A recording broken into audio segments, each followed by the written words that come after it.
Seems that a lot of people are curious about the housekeepers, so I'm going to get into them a bit more. This may be disappointing to those who want to welcome a housekeeper into their homes, but there is no way to predict how or why they pick certain places to inhabit. They tend to gravitate towards houses, barns, and apartments, though for whatever reason, they also like shoemakers. Hypothetically, you could tempt a housekeeper by leaving a bowl of cream on your doorstep at night, but that also could attract any of the neighbors of the hills, some of which yins really don't want to mess with. I wouldn't risk it, no matter how much I hate doing dishes. In the case that someone reading this suddenly finds themselves with an unexpected hairy house guest, I'll give a brief overview on how to care for a housekeeper. I gave suggestions in the comments of my previous post, but I think it would be best to repeat them here for all to see. Housekeepers are only active at night. The first signs of a housekeeper infestation are that you may wake up one morning to find that your entire home is spotless. Nice, right? For the most part, as long as you leave them some cream and maybe the occasional snack cake before you go to bed at night. They're not terrible roommates. As far as cream goes, they accept heavy whipping cream, half and half, full-fat cow's milk, and whipped cream. However, it should be noted that if the housekeeper thinks that you're too lazy, too slovenly, or they just plain get annoyed at your snoring one night, you may be awoken by a pinch on the bottom of your foot in the middle of the night. They're finicky little guys that are prone to mischief. So that's how you keep a housekeeper happy. Not too difficult, right? Hell, I know people who've had housekeepers helping their families for generations. That's the best case scenario. Now, let's look at the factors that can cause a housekeeper to transform. There's outright refusing to reward them for their work. Honestly, that's fair. If I cleaned someone's entire house and they couldn't even be bothered to give me a cool, tasty drink afterwards, I'd be a bit miffed myself. Another way that they can transform will be covered when I discuss this next atypical case. The first time I ever encountered a transformed housekeeper was during my second week at Orion Pest Control, which was roughly 3 years ago. While that wasn't my first time encountering the unknown in my lifetime, it was my first atypical case while employed here. At that point, it was just the boss and I working at Orion. After spending the morning dealing with an especially nasty wasp infestation in an old warehouse, I got stung 4 times. We got another call. Victor put the phone on loudspeaker so that I could hear what I was in for. The client was terrified, telling her story through tears. While she was napping, she'd awakened to a cold hand clutching her cheek. However, when she opened her eyes, no one was there. That's when something she couldn't see grabbed her ankles and ripped her from her bed, tossing her against the wall as if she weighed nothing. "Do you have any salt at home, miss?" Victor had asked her, not fazed by any of this. I, on the other hand, was equal parts excited and anxious to see what awaited us in this poor woman's apartment. She shakily told us that she did.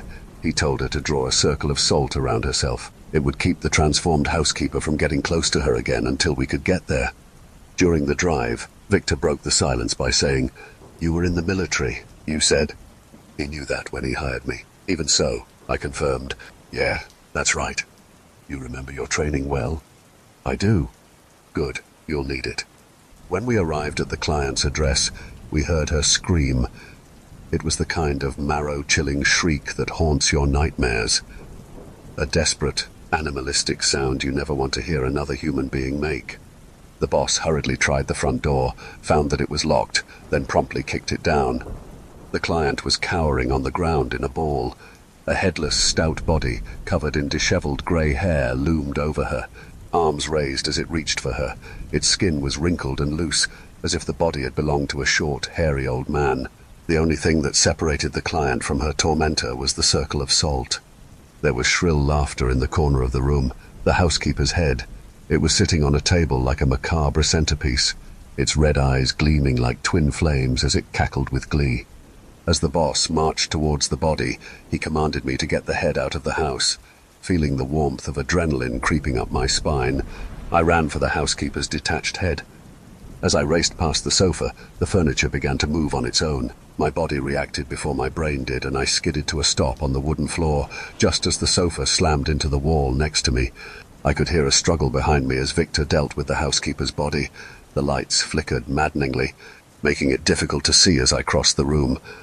A vase flew off of a shelf right at my face as if thrown. Shielding my head with my arms, I ducked. broken glass falling into my hair as the vase smashed above me. The head leered at me as my hands covered each of its pointed ears. I couldn't help but notice that its teeth looked sharper than a typical housekeeper's. I tucked it under my arm like a football as I turned to make a break for the door. A tornado of broken glass stood between me and the exit. I covered my eyes with my forearm, putting my head down.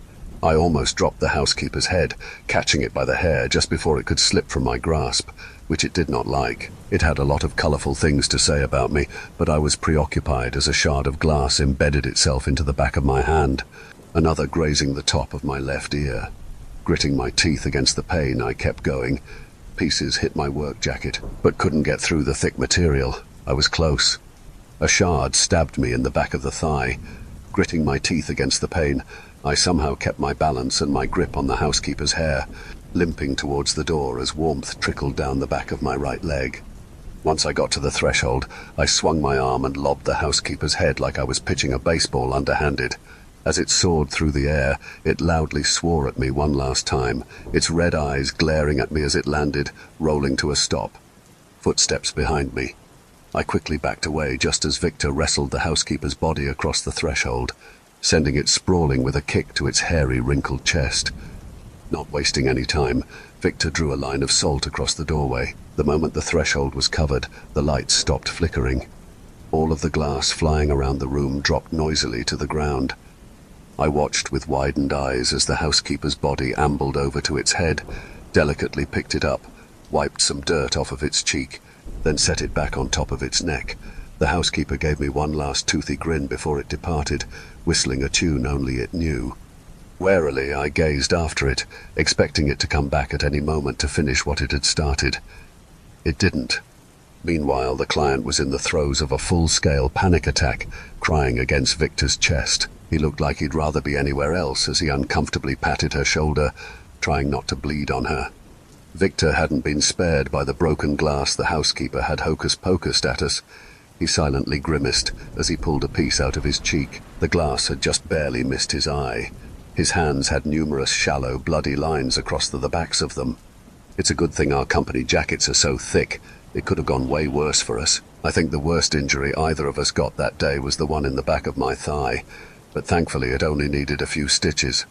Once the client had calmed down enough to speak, she admitted the grave mistake she'd made with the housekeeper. She'd given it a name. It was just a cutesy little nickname that I won't dare to repeat here. Using it will draw the transformed housekeeper back. The client had meant it to be endearing, but clearly the housekeeper didn't see things the same way. One thing to remember with housekeepers, and with the other neighbors of the hills, is that names have power. Asking for their names is akin to asking for their subservience. Likewise, they interpret the provision of a name, even a nickname, as an attempt to take power over them. In turn, if you give one of the neighbors your name, they'll own you.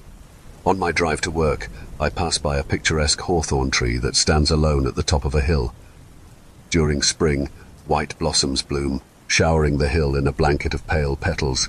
Just looking at it, you can tell that it's been there longer than Pennsylvania has been a state. It stands proudly enough that Yins can be assured that it'll still be on that hill long after most of us have left this mortal coil.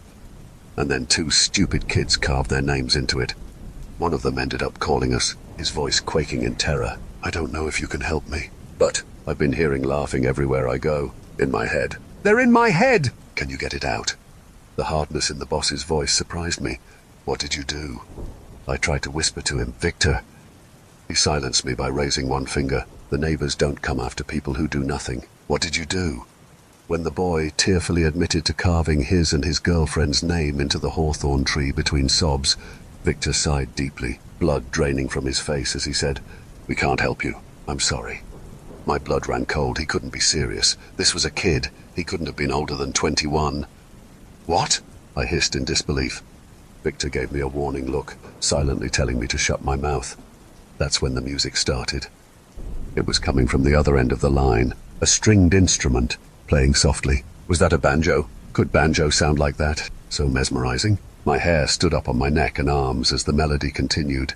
Victor also noticeably stiffened. The kid's voice changed, the fear suddenly gone. It was now dreamy and wistful as he breathed. What? Yes, I will. The line went dead. Back then, I hadn't understood at first. I didn't have the knowledge that I do now. I screamed at Victor, demanding to know why we were sitting by as something happened to that kid. To Victor's credit, he remained calm and patient as he explained, "That boy was dead the moment he touched that tree. We can't do anything for him. So we're just going to what? Let him die?" I argued. "If we interfere, we'll join him." Victor muttered, as if he were concerned that someone would overhear. That made my protest stop. With another heavy sigh, Victor continued, "One thing you need to understand if you're going to work here is that we're not heroes. We're pest control specialists, that's it." He pointed at the phone. "That music you heard? Housekeepers are one thing, but that is something way out of our league. That is something that will turn you inside out for looking at it the wrong way. That is something that used to be a god, and it hasn't forgotten it." As he spoke, I stared at the phone as that music played on a loop in the back of my mind, equally as haunting as it was enchanting. When I tried to sleep that night, I kept hearing it. I think that the neighbor who'd come to find the boy had intended that when it interrupted our phone call. It was a warning, a reminder to Orion to know our place. On the morning after the boy was taken, I saw what happened to him on my way to work. I wish I hadn't. I should have just kept driving, spared myself some more sleepless nights. But when I saw the blossoms stained red and pink, I felt my heart drop. I tipped off the sheriff as I navigated my car to the side of the road, snatching my tool belt off of the passenger seat before I walked the rest of the way towards the hawthorn. If I was going to be stupid enough to investigate, I was at least going to be armed. When I reached the tree, I discovered that the neighbors didn't just come after the boy. They came for the girl whose name he carved into the bark, too. The hawthorn looked like a grotesque mockery of a Christmas tree. Intestines were woven along the branches like garland. The girl's head hung from a low branch, her dark hair wrapped in a neat knot around the tree's limb. Her face was stuck permanently in what appeared, disturbingly enough, to be euphoria. The boy's head was impaled on the end of another branch, wearing a similar expression of off-putting bliss. Both of their beheaded bodies lay like discarded, broken dolls on opposite sides of the hill, their torsos open from groin to throat. Their hearts were placed next to each other at the base of the tree, right under where they'd written their names. What's strange is that when this moment haunts my dreams, I don't see the bodies, just the tree with its reddened petals. We've never figured out which of the neighbors was responsible, not that it would matter, since there's nothing we can do about it, to this day. Thankfully, we haven't received any other calls about hypnotic music or laughter echoing in someone's mind, probably because after that incident, nobody dares to go near that hawthorn. It has since earned the macabre nickname, the Lover's Tree. After that phone call, I learned a couple of hard lessons, the first being that we can't help everyone. Like the boss said, we're pest control experts, not heroes. That being said, I still try when I can. I have to. The second lesson was that the neighbors are like the damn mafia, in the sense that you don't want them knowing who you are. It's because of lesson 2 that I refuse to give the town mechanic my name. To be clear, though, I don't know for sure if the mechanic is one of the neighbors, but there's something about him that's just a bit off. I'll admit that he's probably one of the most attractive men I've ever seen in my life. Normally, good old boys aren't my type, especially when they're covered in motor oil more often than they aren't, but it's hard to deny that he's stunning. His eyes break the illusion, though they're too knowing, too confident, the eyes of someone much older than he appears, the eyes of someone who can see all of the darkest corners of your being with only a glance. I try not to look directly into them, if I can help it. The worst part is that he's the only mechanic for miles, unless we want to get charged through the nose by the scam artists at the dealership in the next town over. He also gives Orion and its employees a good deal for being a small, local business. Avoiding him isn't exactly an option, no matter how untrustworthy he is. This encounter happened just last week, on the 3-year anniversary of the young couple being found at the hawthorn tree. "Hey there, stranger." The mechanic always greets me with a boyish grin that would be charming if it weren't for those eyes. Despite my unease around him, I'm always polite. Manners are important to the neighbors. "I would like an oil change, please, for the company truck." Still smiling, the mechanic informed me that it would be about an hour. Just as I turned to go kill time, he casually said, "So, how's old Blue Eyes? He was looking kind of rough last time I saw him." That's his nickname for Victor. Suffice to say that the boss hasn't shared his name with the mechanic either. We've advised Raina to do the same. Swallowing back my discomfort, I replied, "Oh, he's just a bit sick is all. Nothing major." The mechanic raised his eyebrows. thoughtfully wiping at some oily gunk that had gotten on his forearm. Hope he hasn't fallen back into bad habits. He hasn't. I cut myself off. How did he know about Victor's past? He shrugged and said mildly, not trying to pry, just saw the marks on his arms is all. I nodded. Yeah, that's what it was. He saw the scars. That's what I was going to tell myself until I could get away from the mechanic anyway. After a beat, I replied, no, he's okay. He's been clean for going on 4 years now. Wait, why did I tell him that? Oh. He'd looked into my eyes. I quickly diverted them, hoping he didn't see anything else in me. I don't know why he was suddenly curious about the boss, but I don't imagine that it was out of heartfelt concern. The mechanic's smile was deceptively friendly. Good for him, from what I can tell. That shit's hard to kick. I left before the mechanic could catch my eye again. The mechanic called after me that he'd see me in an hour. It might have been my imagination, but I think he was taunting me. On the topic of the boss, Victor still hasn't told me what's up with him. I'm not the only one that's concerned. Raina stopped and looked at him the one day before asking, so, are you like a vampire? Vitamin D deficiency, he replied flatly. She stared at him. Bruh. How do we know that bandana isn't covering up bite marks? I challenged. That earned me a frosty glare. The boss already had an intimidating gaze to begin with, but with the harsh circles under his eyes and sickly complexion, he looked even more imposing than usual. Unfortunately for him, I've known him for so long that it doesn't have much of an effect on me. Go on, I urged him. Prove us wrong. Don't you have some work you could be doing? Any more worm infestations? He retorted. I rest my case. How do I know you don't have worms? The wildlife guys were worried it could get into people. You know. Nessa. His tone had the same threatening edge to it that my mother's used to have when I was about to get myself in trouble. Or, as is the case at Orion, being on worm duty the next time we get a call about it. Ugh! Fully prepared to face the wormy goodness that lied in my future, I decided it was more important to figure out what was going on with him. He's not just my boss, he's my friend. I'm worried about you, I said gently. In turn, he softened a bit. Don't. I'm not infected. I haven't fallen off the wagon, and I'm not fixing to drink either of you two's blood. That's all I can say. That made my ears perk up, all he could say. Before either Raina or I could say another word, he retreated into his office. She and I exchanged a glance. With a skeptical furrow of her brow, Raina whispered, I can't help but notice that he didn't confirm or deny being a vampire. We're going to be keeping an eye on the boss. If something or someone is keeping him from telling us about whatever is going on with him, we'd have to diagnose the issue ourselves. But before we could speculate about anything besides potential vampirism, the phone rang. Raccoons got into someone's attic. Back to business, for now. In the meantime, if there are any other questions that Yins have about the housekeepers, feel free to ask. It's what I'm here for, when I'm not chasing bastard raccoons around someone's attic, of course.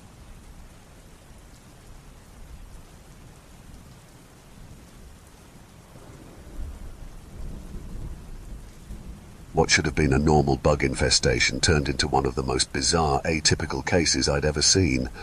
The client called with complaints of encountering centipedes frequently in his home. While a lot of people find centipedes creepy, they're generally harmless. First thing we had to do was an inspection. Find out how the centipedes were getting in. See if there is something such as a water leak that could be causing excessive moisture in the client's home. Centipedes love dark, damp places, which is why you'll often find them in basements, shower drains, and crawl spaces. Once we had a chance to scope out the situation, we could develop a treatment plan from there. Armed with insecticides, Raina and I arrived to combat the invasion. The first thing I noticed when the client answered the door was that he looked sickly. He apologized, saying that he had food poisoning, so he was going to keep his distance from us. Where have you been finding the centipedes the most? I questioned. Bedroom, he said as he weakly settled down onto the couch. That's why I'm camped out here. Those things freak me out. How about the basement, bathrooms? He shook his head. I thought that the location of the infestation was somewhat unusual, but otherwise I didn't think much of it. We inspected the bedroom, starting under the bed. Sure enough, I found 2 common house centipedes squirming under a pile of old yearbooks. They got a lovely dose of insecticide. During the inspection, I noticed the windows didn't have the best seal. That was probably how they were getting in. The client began to cough from the other room, which turned into retching. That doesn't sound good. When I approached him to see if he was all right, he doubled over his garbage can. Instead of vomit, the long, ledgy body of a centipede wriggled out of his mouth. He suddenly clutched his nose, wailing as he pulled another squirming bug from his right nostril. It took all of my willpower not to flinch at the sight. The centipedes weren't coming from outside after all. As I rushed to his side, Raina told me then that she knew what this was. Good. That was why we hired her. I told her to get whatever she needed while I watched over the client. Before she hurried off with the company truck, she paused to say, "If you can, look for a white centipede. Trap it, but don't kill it." Naturally, the client was inconsolable. I think anyone would be in his situation. "Why is this happening to me?" he whimpered. I tried to be comforting. "My co-worker is knowledgeable when it comes to human infestations, so once she comes back, we'll take care of it, all right? I'll try anything. I can—" The client shuddered, his hands clutching at his gut. "I can feel them crawling in my stomach. Their legs—" I rubbed his back as he bent over the garbage can again.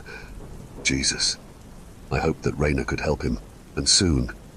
Once he was done, he trembled as he watched the centipedes writhe at the bottom of his trash can. I asked him if he'd be okay if I left him for a second. He nodded. While he sobbed on the couch, I doused the bugs that he'd thrown up with a hefty dose of insecticide. Then the hunt for the white centipede was on.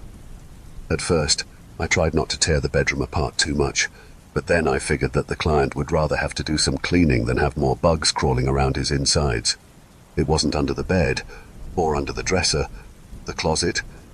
3 regular brown centipedes scurried away as I swung the door open. I stomped on one, but lost track of the other. I'd get it later. I moved some boxes of old comics that he had on the floor around. Not there, possibly somewhere else in the house. I went to the kitchen next. Nothing under the counters besides some sizable dust bunnies. While I was there, the client asked for a glass of water, telling me that he had cups in the cabinet by the sink. That's where I found the white centipede. It reared up on its hind legs, staring at me as its long body swayed from side to side. Something stringy was tied around one of its segments in a small bow. Hair. I quickly seized a glass and placed it over the white centipede to trap it. It kept looking at me. When I glanced between the client and the hair wrapped around the white centipede, I saw that the color and texture of the hair matched his. Raina burst through the door with a plastic bag on her arm. I don't know what I expected her to pull out, but it wasn't fruit and extra virgin olive oil. I didn't recognize the fruit, even after she started hurriedly chopping it. It looked like some sort of cross between a lime and an orange. Seeing my expression, she muttered, "I know this probably looks ridiculous, but just trust me, okay?" I nodded slowly. I then informed her that I'd caught the white centipede. She seemed relieved. "Okay, perfect. Can you put some of this oil on the stove for me on, like, medium heat?" Despite my confusion, I did as she asked.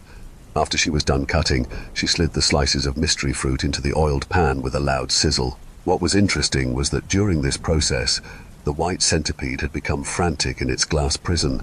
It ran in circles, its legs clinking against the cup, desperate for an escape. After the fruit oil mixture became a jelly-like goop, Raina poured most of it into a mug, announcing that once it cooled off, it would be ready. When presented with the mixture, the client drank it without question. I think he was so desperate for some sort of relief that he truly meant it when he'd said that he was willing to try anything. As he sipped at it, Raina motioned for me to follow her back into the kitchen.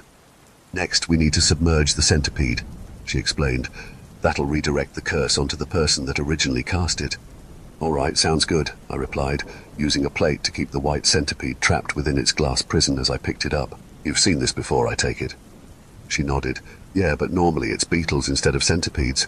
The calamansi mixture I gave him will keep the nasty little shits from eating our client from the inside out." "I swear," the white centipede screamed as we poured the calamansi stuff over it. Centipedes aren't normally capable of vocalizing. It twitched as its legs got stuck in the goopy fruit mixture. Its struggles eventually died down, becoming slower and slower until the white centipede finally went still. After confirming that the white centipede was dead, we checked on the client. He looked relieved to report that he couldn't feel anything squirming in his stomach anymore. Raina gently informed the client that the curse was brought about by jealousy. There was someone out there that envied him enough to want him dead, and in a gruesome manner at that. If we had gotten to him a day later, the centipedes would have tunneled their way out of his body from every orifice. Lovely, right? "The calamansi mixture acts as a return to sender," she explained.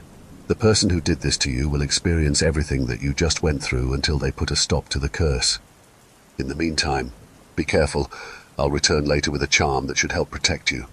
While Victor and I are well versed in infestations affecting homes and business, we still have a lot to learn about atypical parasites such as the one that this client dealt with. That's where Raina comes in. I'm not entirely sure what the best word to describe her title is, since she resents the term spiritual healer and others like it due to their associations with quack medicine. In summary, at Orion, we've all been learning from each other. Speaking of Victor, on the drive back to the office, Raina and I discussed the changes we'd noticed in him. Neither of us have seen him eat anything since he showed up looking like hell.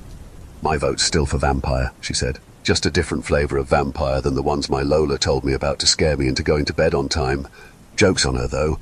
Her stories made me afraid of the dark, so I didn't sleep anyway. I wasn't convinced. Victor had witnessed me managing to cut myself with a tape dispenser the other day and had no reaction to the blood beyond cracking wise at me. He was in his office when we returned, looking like he wanted to strangle whoever he was on the phone with. That wasn't uncommon. The boss isn't the best with people, which is why I end up handling most of the customer service duties. After Victor hung up, he informed us that it was the Department of Wildlife.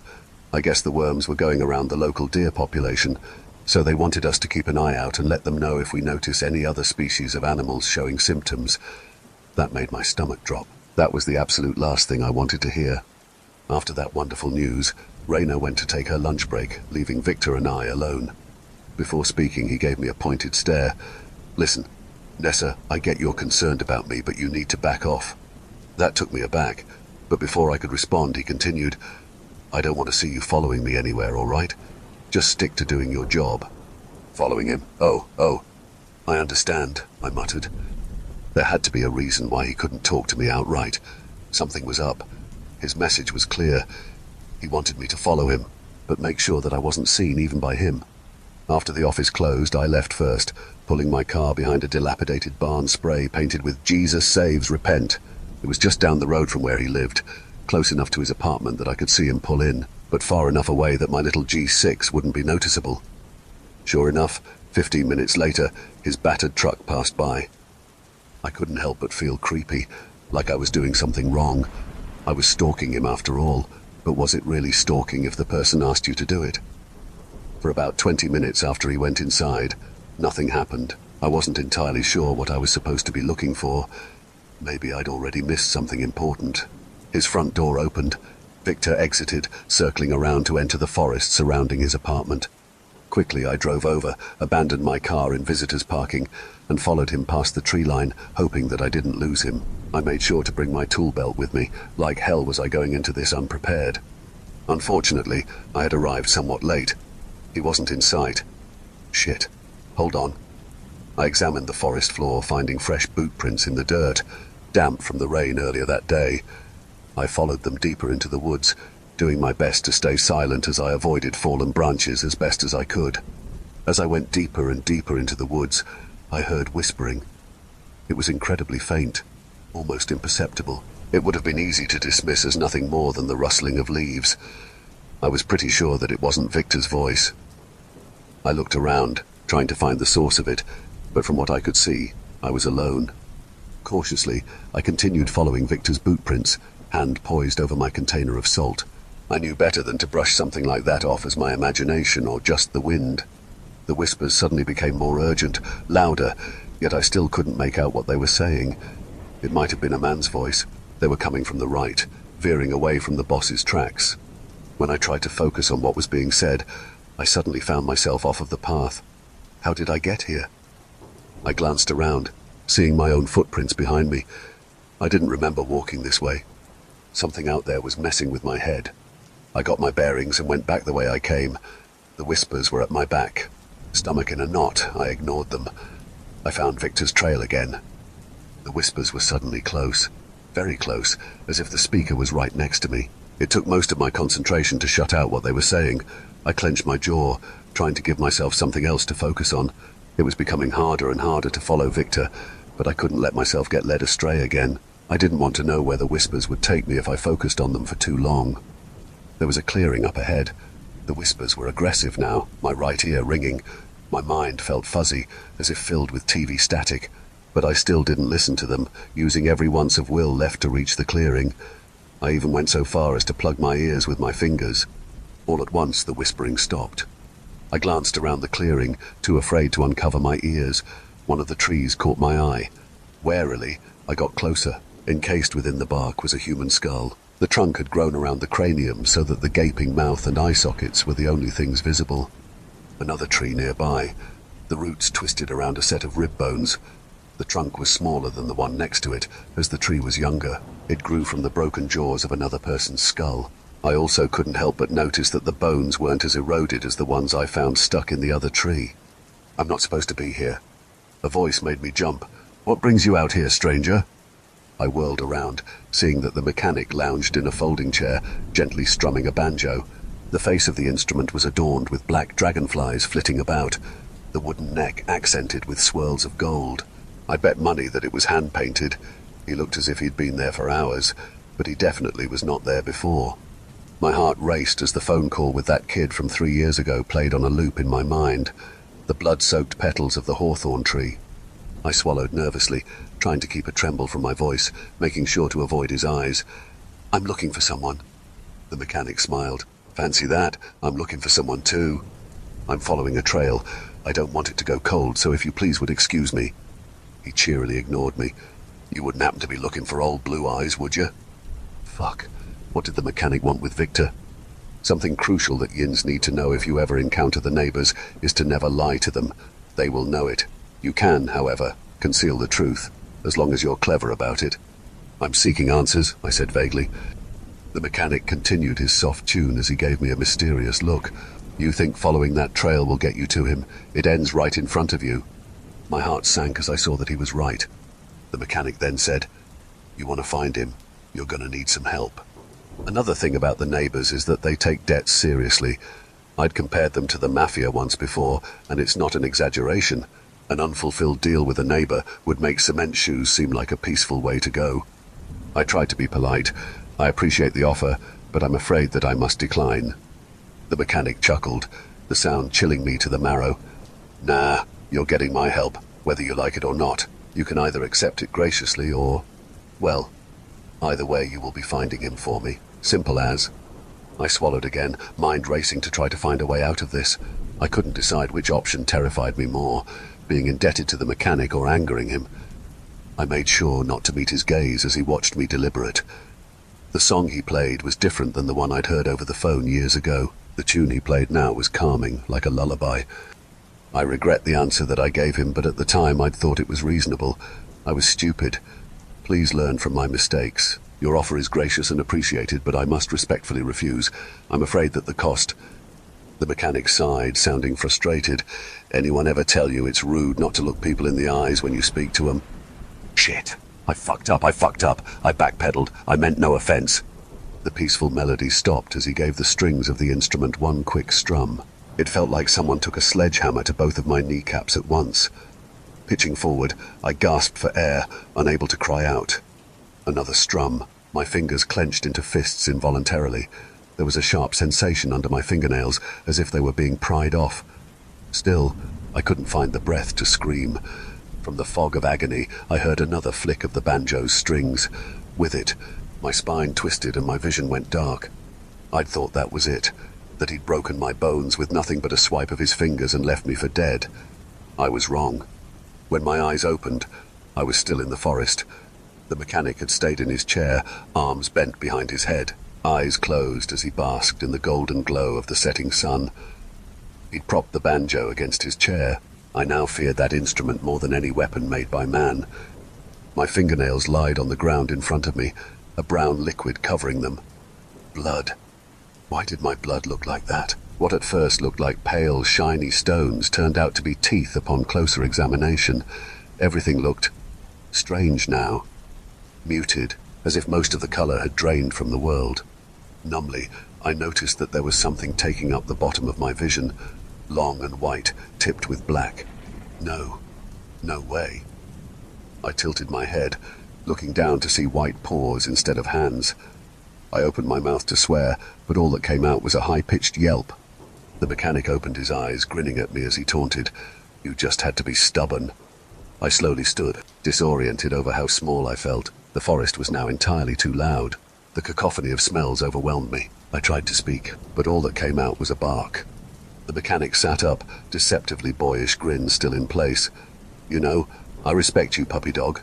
Know why? All your bones broke as your body remolded itself, your flesh stretched out like fucking silly putty, and all your little teeth and nails got yanked out. But through all that, you didn't scream. Not even once." I couldn't do anything but watch him, my whole body shaking from fear and the ache I felt in every cell of my being that came from my forced transformation. It hadn't been bravery that had kept me from crying out. He leaned forward, clasping his hands together. "So here's the deal. You find old Blue Eyes for me, and you'll be back on 2 legs again. But if you take too long, you'll begin to forget that you were ever human to begin with. You understanding me, puppy dog?" The mechanic picked up his instrument again. Frozen, I resisted the urge to flinch as his fingers grazed the strings. My ears were so sensitive now that I could hear every groove of his fingerprints as they softly touched the instrument. Not bothering to look up at me, he said, "You've got until tomorrow's sunrise. You might want to get a wiggle on." I wanted to run fast and far, but I couldn't. It took everything that I had not to devolve into utter panic. I had to find Victor. The mechanic had said he was going to help me, whether I liked it or not. How the hell was turning me into a dog helpful? Okay, I had to think, stop being afraid and think. I closed my eyes, trying not to stare at my snout anymore. I inhaled deeply, the sense of fresh leaves and wet dirt heavy in my nose, and something else. Opening my eyes, I followed the scent. Victor's boot prints. Why did I smell death on him?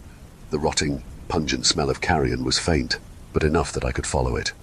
I padded forward, allowing my nose to guide me. God, I was so small.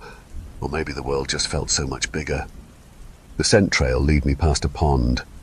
Even though my mind felt like it was about to break, I was morbidly curious about what I looked like. When I stared at my reflection, a white, floppy-eared pit bull stared back at me. Little black spots like freckles speckled my face. As stupid as it sounds, one of my first thoughts was, at least he didn't turn me into some yappy little ankle biter. I shuddered as the dog in the pond and I retreated from each other. When I felt that hopeless feeling creeping up again, I reminded myself that I had plenty of time to find the boss. I would be human again. With another deep breath through my nose, I kept following the smell of decay. The creaks of branches sounded like the earth shattering. The songs of birds were tinny and sharp, making a whimper rise from my throat. From far off, something's teeth ground together nauseatingly as it chewed. God, how do dogs not go insane hearing so much all the time? I tried to simply focus on following the trail. A woodpecker sounded like a jackhammer, making me jump. Every sound put me on edge. It all seemed so close, as if I were surrounded, caged by the trees around me. Even though the sun went all the way down, I could still navigate through the trees pretty well. The scent was starting to get stronger. I hoped that meant that I was getting closer. The trail led me to a shed in the middle of a field. From where I stood at the edge of the woods, I could smell blood yet again. It looked like a butcher's shed. Why would Victor be here? I approached the shed, ears pricked for any indication of what I would find inside. The shed was completely silent. Steeling myself, I stalked towards the entrance, finding that the door was cracked open. I nudged it open, seeing Victor bent over a counter, a partially processed deer in front of him. It looked like chunks had been taken out of its torso. A knife sat near to him and a pair of discarded rubber gloves. With how good my hearing was, I should have heard his heartbeat. Why didn't I? He turned his head when the door creaked open. Ordinarily, we were at the same eye level. It felt strange having to look up at him. It was even stranger to have him coo at me. "Oh, hey there, puppy." I didn't realize his voice could go that high. Oh God, that was far too weird. A drawn-out whine exited my mouth. It was the only way to express how weirded out I was. "What's wrong?" the boss asked, crouching down, hand outstretched. "It's okay, I'm nice." Great. I'd found him. But how was I going to get him to know who I really was? I tapped my nose against his palm, then circled towards the door, staring at him, willing him to follow me. I whined again, trying to look pathetic. It wasn't hard. I certainly felt it. The boss rose back up, approaching me like he was afraid to startle me. I padded out the door, turning back to see if he followed. I may not have been able to speak, but I still knew how to write. I used the claws of my right paw to dig at the dirt, making an H. The floor creaked as he left the shed to see what I was doing. I kept pawing at the dirt until I spelled out, "Help." His brows furrowed, glancing between me and the message. I whined again, head down, wishing that I could cry. Victor's hand delicately went under my jaw, gently urging me to look up at him. He examined my face intently, searching for something. He must have found it. His eyes widened as he breathed, "Nessa!" I whimpered again, trembling as he held my chin. Victor's other hand stroked my head, trying to comfort me. "What did this?" he asked. I raised my head, leading him back towards the mechanic's clearing. The journey back felt like an eternity. Victor was silent, his expression grave for the duration of the hike. The smell of blood, meat and rot lingered with him. What had he been doing in that shed? The mechanic had started a fire and acquired a case of beer at some point.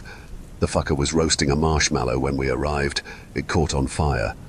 "People say I'm weird for liking my marshmallows burnt," he commented before he blew it out. "Not sure why. It's the best way to do it." Victor ignored him. "You wanted me, you got me. Now will you please change her back?" The mechanic twirled the stick between his fingers, the firelight making his smile look sinister. "I'll get to that." How much time did I have before sunrise? It was hard to tell with the way my vision had changed. It still looked pretty dark, but that didn't stop me from becoming even more nervous than I already was. What if he just stalled until sunrise, even though I'd done what I was supposed to? Could he do that? I glanced up at Victor, the terror probably apparent in my eyes. He was smart enough not to push it, though I could tell he wanted to, most likely thinking the same thing as I was. "Why did you want me?" Victor asked, the tightness in his eyes the only evidence I could see of his growing rage. The mechanic didn't seem bothered by it, trapping his burnt marshmallow between a pair of graham crackers and a sliver of chocolate. "Do you know who I am, Blue Eyes?" "I have my suspicions," Victor all but growled. "Then you know very well why I brought you here and what your options are." Victor didn't say anything for a moment, looking even more pale in the flickers of the flames in front of him as he watched the mechanic devour his burnt s'more. The boss's heart still wasn't beating. I began to wonder how long Victor had been dead, and with that, how long I'd been a complete idiot and not known. Victor eventually said, "Please, turn my colleague back into a person. I'll make my choice then." The mechanic laughed, shaking his head. "You got some nerve, boy." I pawed at Victor's leg. I wished I could tell him not to push his luck with the mechanic like I had. The mechanic then said, "We've had a good working relationship over the years, what with the truck and whatnot. I'm giving you a choice out of the kindness of my heart.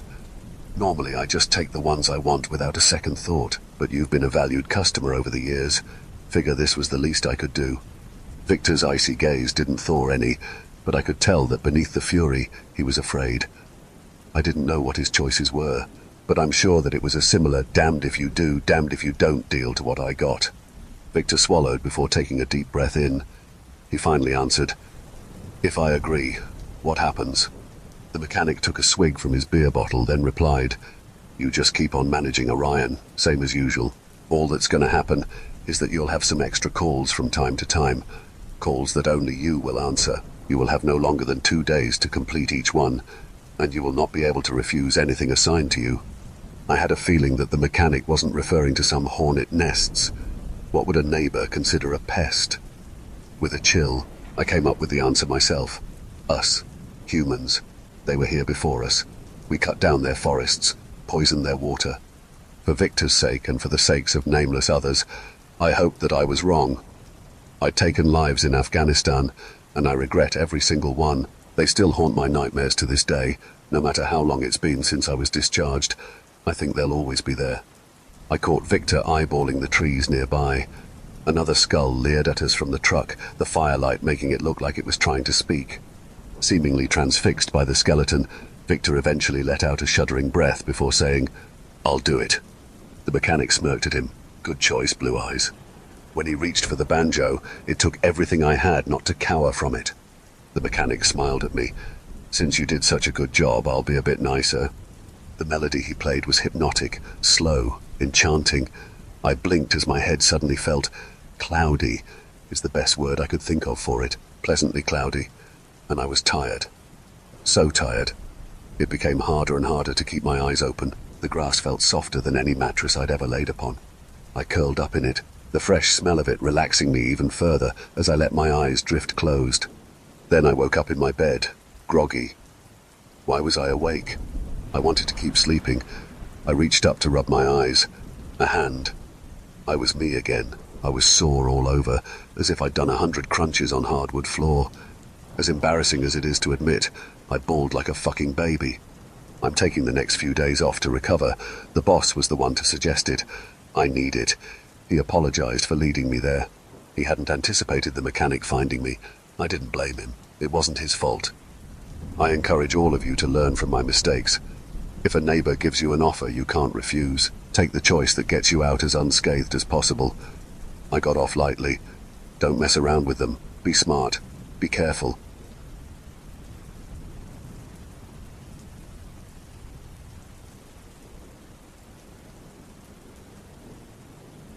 We're back to business as usual at Orion. Sort of. I'll get into that in a minute, but first, I just need to put it out there that sometimes the clients drive me nuts. As much as I have an apparently irresistible desire to help everyone, some people really push it. Push it right off of a fucking cliff, that is. I'm going to stop myself before I go off on an unhinged rant about the woes of dealing with the public. Instead, I'll let Yin see for yourselves what I've been putting up with. If you're not familiar with what Orion Pest Control services are, it may help to start here.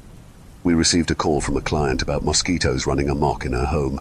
Since we had a few others to take care of that day, I informed her that the earliest that one of us could investigate the matter was in the afternoon, but because this woman is clearly so much more important than everyone else, Her Royal Highness threw a hissy fit about having to wait like a common peasant. I tried to be as nice as possible. Ma'am, I understand that it's frustrating, but there are others that called ahead of you, so we have to take care of their problems before we can take care of yours. The client huffed. Okay, you clearly aren't hearing me. There are mosquitoes in my house. Yes, ma'am, I heard you. However, you are not our only client, so we ask that you please be patient, and we will be there as soon as we can. I should also mention that this client talked out of the back of her nose, if that helps to paint a picture of how her cadence was equally as grating as her personality. Okay, but do those people have mosquitoes? Like in their house biting them and their kid over and over? My son could have Zika virus right now. Jesus fucking Christ. I rubbed my temple with my free hand as I did my damnedest to keep my customer service persona in place. Again, ma'am, I understand that this is frustrating, but we have a wasp infestation and termites to deal with before you and those families want their kids to be safe, just like you. In the meantime, I recommend wearing bug spray or burning a citronella candle until we can get to you. We will be there as soon as we can. You better be, and you really need to work on your customer service, sweetie. The client hung up on me. I had to pace around the office after that one. Sweetie, shove it up your ass, you entitled snotty. You know what? Never mind. I have many words to describe clients like that, and none of them are pleasant. I hoped that she'd get mosquito bites in all of the most private areas of her anatomy. It probably didn't help that I was saddled with some bitterness after the dogging incident. I knew that there wasn't anything I could do about the mechanic other than stay out of his way going forward, and boy did that eat me up. On that note, I know what the mechanic is. However, even whispering the official title of these neighbors is enough to draw them to you. I'm not sure if writing it counts, and I'm not about to find that out the hard way. Just know that if you hear wings beating from the west at night, hide and pray that you'll be passed by. Placing a line of salt on all of the doors and windows facing the west keeps them from coming inside. Once they set their sights on you, they'll never stop hunting you. Even death itself fears them. You'll still be running long after your heart stops beating. But I promise I'll elaborate more on that later. I'm getting ahead of myself. Back to the case. Raina was at the point in her training where she could be trusted to deal with termites on her own. After I had the wasp nests taken care of, I set out to Her Royal Highness home, and earlier than I'd told her, might I add. I will admit that I was tempted to dally a bit just to piss her off, but then I figured that it would be better and more professional to just get it over with. She looked exactly like how I pictured her to look, complete with a Weasley sneer that only the most unlikable of human beings are able to master. It's about time, she snapped. I resisted the urge to roll my eyes.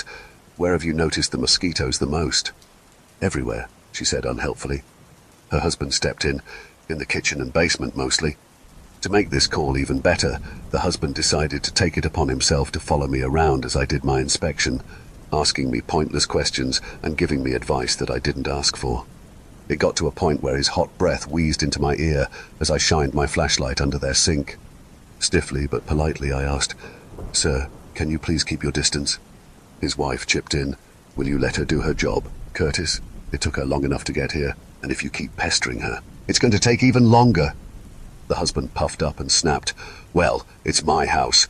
I need to know that the person working in it knows what they're doing." They began screaming at each other. As obnoxious and uncomfortable as it was to have to bear witness to it, at least they weren't focused on me anymore. I shook my head and kept searching for the source of the infestation.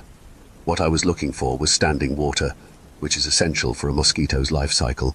You eliminate the standing water, you eliminate the infestation. The space beneath the sink was completely dry. With the argument going on, I almost didn't hear it. An odd little sound. The easiest way to describe it was that it sounded like kudo, kudo. My head turned to follow it. That's when I noticed that one of the floorboards was slightly raised up from the rest. I interrupted their marital problems. "You said that your son was sick earlier. Would he happen to have chills and a high fever?" The client spat. "Yes, because some people—" Not in the mood for her nonsense anymore, I cut in. "Ma'am, please just answer the question. I am trying to help you, I really am, but I'm going to need some more information in order to do that." She looked taken aback, her face bright red. While she balked, her husband answered instead. "Our son said he was feeling under the weather, but he does that whenever he wants to get out of something. You know how kids are." "Good Lord, parents of the year. Have you noticed your salt going missing?" The wife blinked at me. "How did you know that?" I told them that I'd be right back and went to retrieve a cage from the truck. This critter is an odd one in that not only is salt not a suitable repellent for it, but it actually loves the stuff. It can consume as much as 10 grams of salt per day, so if you find that the salt in your home has gone missing, it could mean that a false egg has made a nest. I returned with the cage and advised the couple to either move into another room or wait outside. Would it surprise Yins when I say that they refused? Not in the mood to argue, I just shrugged. "Okay, suit yourselves." I set the cage up next to the lifted floorboard, took my salt off of my tool belt, and sprinkled some inside the cage. It would placate the false egg once I got it inside. Using my knife, I pried the floorboard up. From behind me, the husband began to protest, but his wife snapped at him to keep still. Meanwhile, my eyes met the beady gaze of a false egg from where it hid under their floorboard. At first glance, it looks like a white chicken's egg. If consumed, it causes the host to lay more false eggs. That's how it reproduces. The telltale signs that you're looking at a false egg include 2 dark spots on the shell near the pointed top of the ovoid. Those are the eyes, which they can leave closed to camouflage themselves. You may also notice 2 small holes at the bottom of the shell, which is where its legs can retract in and out. Mosquitoes follow false eggs wherever they nest, though it's unclear why. Generally, they're more of an annoyance than anything. However, they can cause flu-like symptoms in those that they feel threatened by, so they do pose a slight danger to those with compromised immune systems. To my surprise, the false egg leapt out of its nest and into the cage, tucking its legs back into its shell comfortably. Even though it didn't seem to have any intentions of moving, I quickly shut the door of its cage. For the first time since I arrived, the clients were speechless. The woman had a hand over her open mouth, while the man stared at the false egg in a mixture of horror and disgust. It wasn't until I stood up with the cage that the man asked, "What the hell is that?" "The source of the infestation," I replied. "I'll take this guy out to the truck. The mosquitoes should follow him, but just to be sure, I'm going to ask that you all leave the house for a few hours so that I can apply a chemical treatment that'll kill off any stragglers, and your son's condition should improve in a day or 2. The couple didn't give me any trouble. They quietly collected their sick teenage son, saying something about getting ice cream, then fucked off to do whatever while I dealt with the rest of the mosquitoes. Once I was done, I drove off to release the false egg somewhere where it could complete its life cycle away from humans. It is able to reproduce in any mammal, while forcing other organisms to lay eggs is bizarre and can be alarming for the affected individual. It doesn't appear to hurt the hosts, other than causing some mild abdominal discomfort. Once the false egg is laid, the host goes back to normal, which is why we generally don't feel the need to kill them. Unexpectedly, the false egg talked to me. It had a small, soft, mousy voice. "Thanks for getting me out of there." I glanced at the false egg. I had its cage on the passenger seat. Its eyes were visible, along with its little white legs as it sat on the bottom of its cage. It looked up at me as it wiggled its small feet absent-mindedly. Whenever it spoke, a small crack that resembled a toothy mouth appeared in its shell. That was something to add to our records. Not only are false eggs capable of speech, but their mouths are located below their eye spots. Stunned, I said, "You're welcome." The false egg continued, "Oh, those humans are vile. I hadn't realized it when I first made my nest. Do you want to know why I made the boy sick?" "Why?" So that's how I learned every aspect of this family's lives. I'm sure Yins care even less than I do about some suburbanites into family drama. So I'll just say that it wasn't bad enough to warrant a call to social services, but enough that I can see why that kid probably couldn't wait to turn 18, overbearing mother, father trying to use his son to relive his glory days as a high school athlete. The false egg had done the boy a solid, giving him just enough of a fever to excuse him from lacrosse tryouts. "Where are we going?" the false egg asked, after telling me all that information that I didn't know what to do with. "Back to the forest." The false egg kept swinging its little feet. "Can you take me somewhere nice? If it's not any trouble." "Why not? Maybe some scenery would improve my mood." So me and my little egg buddy took a little drive to the pond. It was a picturesque area as well as a nice environment for a false egg. They prefer caves, but as long as they're near water, they'll be fine. When I opened its cage, the false egg hopped out, its little eyes and shelled body swiveling to take in the peaceful sight. "Oh, this is wonderful. Thank you." Before it skipped off, it paused. "I think it would only be right if I told you something that could help, since you brought me here." "Oh." It turned, its shell splitting to form a mouth as it hesitated before speaking. "If you hear whispers in the woods, even if it sounds like someone you care about, don't listen. The louder they are, the safer you are. They get quieter as they get closer to confuse you." Hold on. That didn't make any sense. The whispers had gotten louder and more urgent as I approached the mechanic's clearing. Unless I was wrong and he wasn't the one doing it. I asked, "Is the whispering thing disguising itself as a mechanic?" The false egg tilted to the side thoughtfully. "I'm afraid not. It doesn't like to pretend to be human. So there was something else out there with me when I went looking for Victor." I remembered then that the whispers had stopped once I got close to the mechanic's clearing. When I unintentionally allowed them to lead me astray, they took me in the opposite direction of where he'd been waiting. Interesting. With the false egg wandering off to establish a new nest that was far away from humans, I headed back to the office, unsure of how to feel about the information it had given me. Victor looked annoyed when I came in. The clients had called to complain about my poor customer service. Wow. Okay. "Next time, just leave the false egg there," Victor said, rubbing the bridge of his nose. "They want to complain about poor customer service? We can show them bad service." "It's fine, Vic," I replied. "Just let them leave their 1-star Google review and move on." "These fucking people," he grumbled. Victor's headspace hasn't been much better than mine. He's been pretty much stuck waiting by the phone for those ominous calls that the mechanic mentioned in the woods. They don't happen often, but when they do, he gets grim, quiet. He hasn't told me in detail what has been requested of him. I don't know if he simply doesn't want to talk about it or if he's sworn to secrecy. We'd had a long, uncomfortable talk during one of my days off while recovering from getting dogged. Victor stopped by with coffee and a box of donut holes. He drank the coffee, but left the donut holes untouched. We sat in my small kitchen, him staring intently into his black coffee, me quietly adding more sugar to my mocha. I broke the silence. "What did you want me to see the other day?" I couldn't outright tell anyone that I was dead, not without the mechanic finding out. He continued after some hesitation. "It feels selfish saying it now, but I just wanted someone to know what happened to me." Victor pulled the bandana aside with a finger, revealing that a jagged red grin had been carved across his throat. I shuddered, being forcefully reminded once again how thin skin truly is. He quickly pulled it back into place. That prompted me to ask, "Is the mechanic the one that—" I pointed to my neck. Victor shook his head. I asked him who did. His expression darkened. "Someone I used to use with. He didn't believe me when I told him that I was still clean and couldn't help him get his next hit. Everything happened so fast after that. Before I knew it, I woke up in his trunk. My chest felt empty. It's strange, you know. You don't notice your own heartbeat until it's not there anymore." I shook my head slowly, a knot in my stomach as I whispered, "Jesus, Vic, where is he now?" "He can't hurt anyone else. We'll leave it at that," Victor muttered. I took in a shaky breath. I couldn't believe that he'd been keeping all of this in. It was a lot to take in at once, so I could only imagine how much worse it was to be the one experiencing it. Like I said, I don't blame him for what happened. He must have felt so alone. After I regained my composure, I asked, "So, what does the mechanic have to do with this?"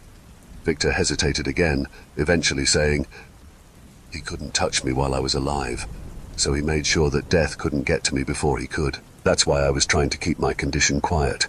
I was hoping that I could outlast him long enough for the Reaper to catch up. Unfortunately, the fucker is good at what he does and knew that I'd drag someone else into my bullshit eventually. I shook my head. I dragged myself into it. I could have just minded my own business, but I didn't. I chose to go out there, even though I didn't know what I was dealing with. And I chose to say the wrong thing to the mechanic to set him off. You wouldn't have been in that position if I hadn't said anything. So what happens now? You're just forced to do these calls. Victor sighed. It's either that or I join the ones in the trees. The skulls. Grimly, I wondered if those trapped souls were still aware, if they knew what had happened to them. I slumped down in my seat. Is there anything we can do? As of right now, no. We just go to work, keep our heads down, do what we have to do, and from now on, I'll deal with the mechanic. Even if it's for something as trivial as changing a tire, he's my problem, no one else's. So that's where we're at. Victor's technically not alive or dead, but a secret third worse thing. Speaking of worse things, we got an emergency call in the middle of the night. After we close for the day, Victor routes calls to his phone in case there is something that can't wait until the next day. Thankfully, this is an extremely rare occurrence. Up until this incident, it's only happened twice since I've been with Orion. I joined Victor for one of those 2 emergency calls. Even though it's been 2 years since that night, I still hear the crunching of bones in my dreams. Something Yins need to know about the farmers around here is that they know how to take care of themselves. They have more encounters with the atypical than anyone else, and for the most part, they know how to live amongst things like the neighbors in relative peace. They know about leaving cream out to appease them. They know about what measures to take to defend themselves and their animals. They're a tough bunch, and they usually prefer to take care of things themselves. It's highly unusual for them to reach out to us. So when Victor told me over the phone that the emergency call was at one of the farms, I knew it was going to be bad. When he first described what the farmers were contending with, my stomach dropped. The client's brother was found on the porch with his chest entirely deflated, deliberately placed into a chair that was moved in front of the door where the family could see him. The farmers were holed up in their home. The woman of the house was pregnant, due within the next few days, which made moving her extremely difficult. They could hear whatever killed the brother giggling and tapping on the windows, mocking them. Victor was already on his way there. I arrived with my tool belt along with a shotgun and shells filled with rock salt. This may sound ridiculous, but I also donned a collar that I'd made last summer by hammering long-ass carpenter nails into the leather, then coating their pointed tips with silver. I looked a bit like a goth club reject, but when dealing with things that like to go for the throat, you gotta put your pride aside. Victor's truck was in the driveway, but he was nowhere in sight. Shotgun at the ready, I glanced around as I approached the house. The body was still on the porch, untouched after the poor man had been posed there. It looked far worse than what Victor had described. His chest had caved in, like everything inside of him had been sucked clean out. His face was frozen in surprise rather than horror or pain. He'd been caught off guard and was dead long before he could react. Wings. I turned, pulling the trigger just in time as the pest tormenting this family dove at me. It tumbled to the ground with an enraged shriek. It appeared to be a woman. Well, half of one. Her legs were gone, brown entrails dangling sickeningly from her grey torso. Her leathery, hooked wings trembled as she used her bony arms to raise herself up to snarl at me, curling her lips to reveal dog-like fangs. I shot at her again. She jolted as the shell took a chunk out of her skull. That wouldn't kill her. Both her and I knew it. She skittered like a cockroach, an elongated tongue shooting out of her mouth quick as a whip. I flinched, turning my head so she couldn't reach my face, grateful for the collar as I felt the proboscis slam into its spikes. The impact knocked me off balance, causing me to stumble. I leaned into it, hitting the ground and out of reach of the next swipe of her tongue. I took aim again, knocking her back a few feet. A dark shape suddenly appeared from the barn, a glint of metal shining in the figure's hand. Victor. I can't find the lower half, he hissed when I was in earshot. That meant we were going to have to keep her from rejoining the lower half of her body until sunrise. It was 3 a.m, because nothing can ever be easy. Victor had found chains and a padlock in the barn. They should be heavy enough to restrain her. We'd just have to get close, without her sucking our insides out, preferably. She was back in the air. I took another shot. I'd have to reload soon. I hoped that I'd have enough shells to last the next 2 hours. At the rate I was going, I'd burn through them in the next 10 minutes. Unfortunately, I missed as she soared towards the house. I used my last shot and thankfully knocked her out of the air. As I hurriedly reloaded, Victor rushed towards the fallen creature, kneeling on her chest to keep her from taking off again as he fought to get the chain around her.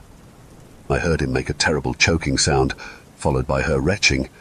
She'd gotten her proboscis down his throat, but had withdrawn it even quicker than she had gotten it down.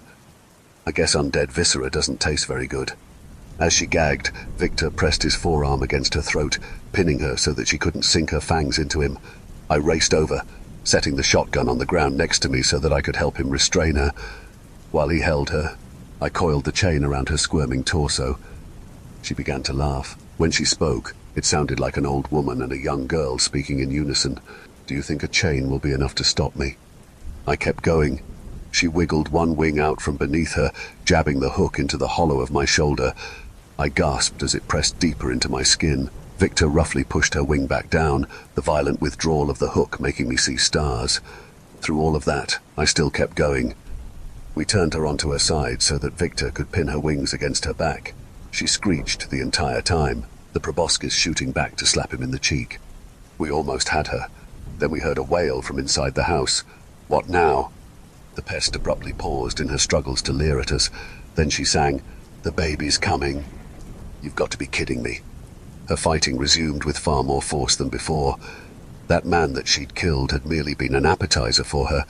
The baby was her true prize. Her eyes were wild with excitement, saliva dripping off of her fangs as she watched the front door open. "Shit, shit, shit! Go back inside," Victor shouted as we both used all that we had to try to keep the pest in place. The farmer yelled back, distress making his voice higher. "Something's wrong. I have to get her to the hospital." I risked a glance. The woman was white as a sheet, holding onto her husband for dear life as he half led, half dragged her to his truck. Blood stained the inside of the woman's legs.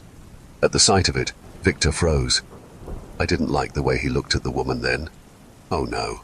The creature went into a complete frenzy.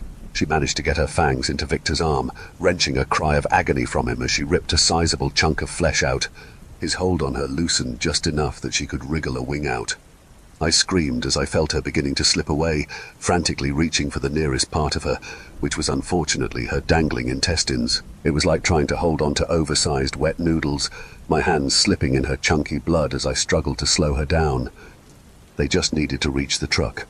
We just had to keep her here just long enough for them to get a head start. I just hoped that I wouldn't end up having to protect them from my boss, too. She roared as she turned and slashed me across the brow with one of her clawed fingers. My vision went dark in my right eye. Numbly, I wondered if she ripped my eye out, or if it was just from the pain. By some miracle, I didn't let go. Fortunately, the bite seemed to snap Victor out of whatever had happened to him when he saw the woman's blood, at least for the moment. He scrambled across the ground, seizing my shotgun. His first shot missed. The second one hit her left wing. The farmer had the truck's passenger side door open as he helped his wife inside. The pest reached a talon towards them, trying to drag herself closer. Victor was back on his feet and marched over to shoot her in the head. Once. Twice. The truck's engine roared to life. With it, the pest screeched in rage, the sound warped by the damage done to her mouth after Victor had unloaded on her. She flailed as she watched her prize speed down the road. But it wasn't over. The gunshot wound in her wing was already closing up. It wouldn't take her long to catch up to them if we lost her. My cheek was wet. Turns out I didn't lose an eye. I just had blood in it. Thank God. I crawled over her, trying the chains again as Victor went back to holding her wings against her body. She called him every foul name in the book, words slurring from her destroyed jaw. One of them touched a nerve. Bitch of the wild hunt. He wordlessly snatched the salt from my belt and poured it over her face, holding her jaw to shove the container into her mouth. She gurgled and started to convulse as the salt was forced down her throat. That shut her up. With the chain pinning her arms and wings against her body, Victor dug the padlock out of his pocket, using it to secure the links. "I'm going to try to get her to the barn," he yelled over the sound of her agitated howls. I retrieved the shotgun and followed him as he carried the squirming, shrieking pest towards the barn. I pressed the palm of my hand to the cut on my brow. A flutter of unease went through my gut as it occurred to me that I could be in danger from Victor as well. It didn't help that the pest had noticed it too. She was goading him. "That girl smells sweet, doesn't she?" "You want more salt in your mouth?" he threatened flatly. "We got plenty, and we have some time until sunrise." She cackled. "You can't tell me that your mouth isn't watering thinking of her soft flesh between your teeth, her blood warming your tongue. You long to feel warm again, don't you, dead man?" The borderline pornographic way that she spoke about devouring me made me intensely uncomfortable. "Keep it up and I'll pack the salt up your nose too," Victor retorted. Once we got to the barn, we found an empty stall, which he tossed her into. I didn't follow him into the stall. My gut was telling me that something was off. He drew a circle of salt around her. As long as it wasn't broken, it would trap her until sunrise. I didn't think the boss would ever intentionally hurt me, but the way he looked at that woman, what if he couldn't control himself? Victor shut the stall door behind him, leaving the pest to wail and swear at us from her prison. His eyes went to my forehead. "That looks like it hurts." I swallowed back the lump in my throat. There it was again. That look. "Stay back, Vic," I said calmly, my unease growing. He took a deep breath, his eyes closing. I took a small step away from him, towards the exit to the barn. I kept my voice even. "Vic, be honest with me. Is it safe to be around you right now?" Victor stayed where he was, still not looking at me. He eventually answered, "Probably not." I took another step towards the door. "I'm going to leave." He nodded, eyes still shut. "I think that would be best. I'll make sure that she stays in the stall." As I backed towards the door, afraid to turn my back on him, I said, I'll see you at work tomorrow." "Yeah, see ya." I didn't dare turn my back on him until I'd left the barn. He didn't move a muscle the entire time. As I made my way back to my G6, I kept looking over my shoulder. Victor didn't follow me. I made it back to my car without incident. I thought back to when I'd found him in the butcher shed. Looking back, I'm pretty sure that he'd been eating it. Once I was in my apartment, I quickly drew lines of salt in front of all my doors and windows. It made me feel somewhat safer. I inspected the injuries on my forehead and shoulder. After cleaning them both up, I determined that I should probably see a doctor in the morning. In the meantime, I covered them both with gauze. I painfully settled down onto my bed, my entire body aching. Even though I felt like a dish towel that had been wrung out over and over again, I knew that I wasn't going to be getting much sleep. My mind was racing too much. Against my better judgment, I ended up texting Victor, "Are you a Draugr?" His response was, "I think so." Draugr are known for their grotesque appetites. The joke Raina and I had been making about him being a high-functioning zombie wasn't all that far off after all. I reminded myself that Victor wasn't a complete monster. He'd at least had enough control over himself not to hurt me or either of the farmers. But the temptation had clearly been there. That begged the question of what his limits were. Was it safe to work with him? Injuries aren't exactly uncommon at Orion. Maybe that's why he's been sending Raina and I together for two-person jobs rather than going on calls with us. I received another message from him. "If you want to quit, I understand."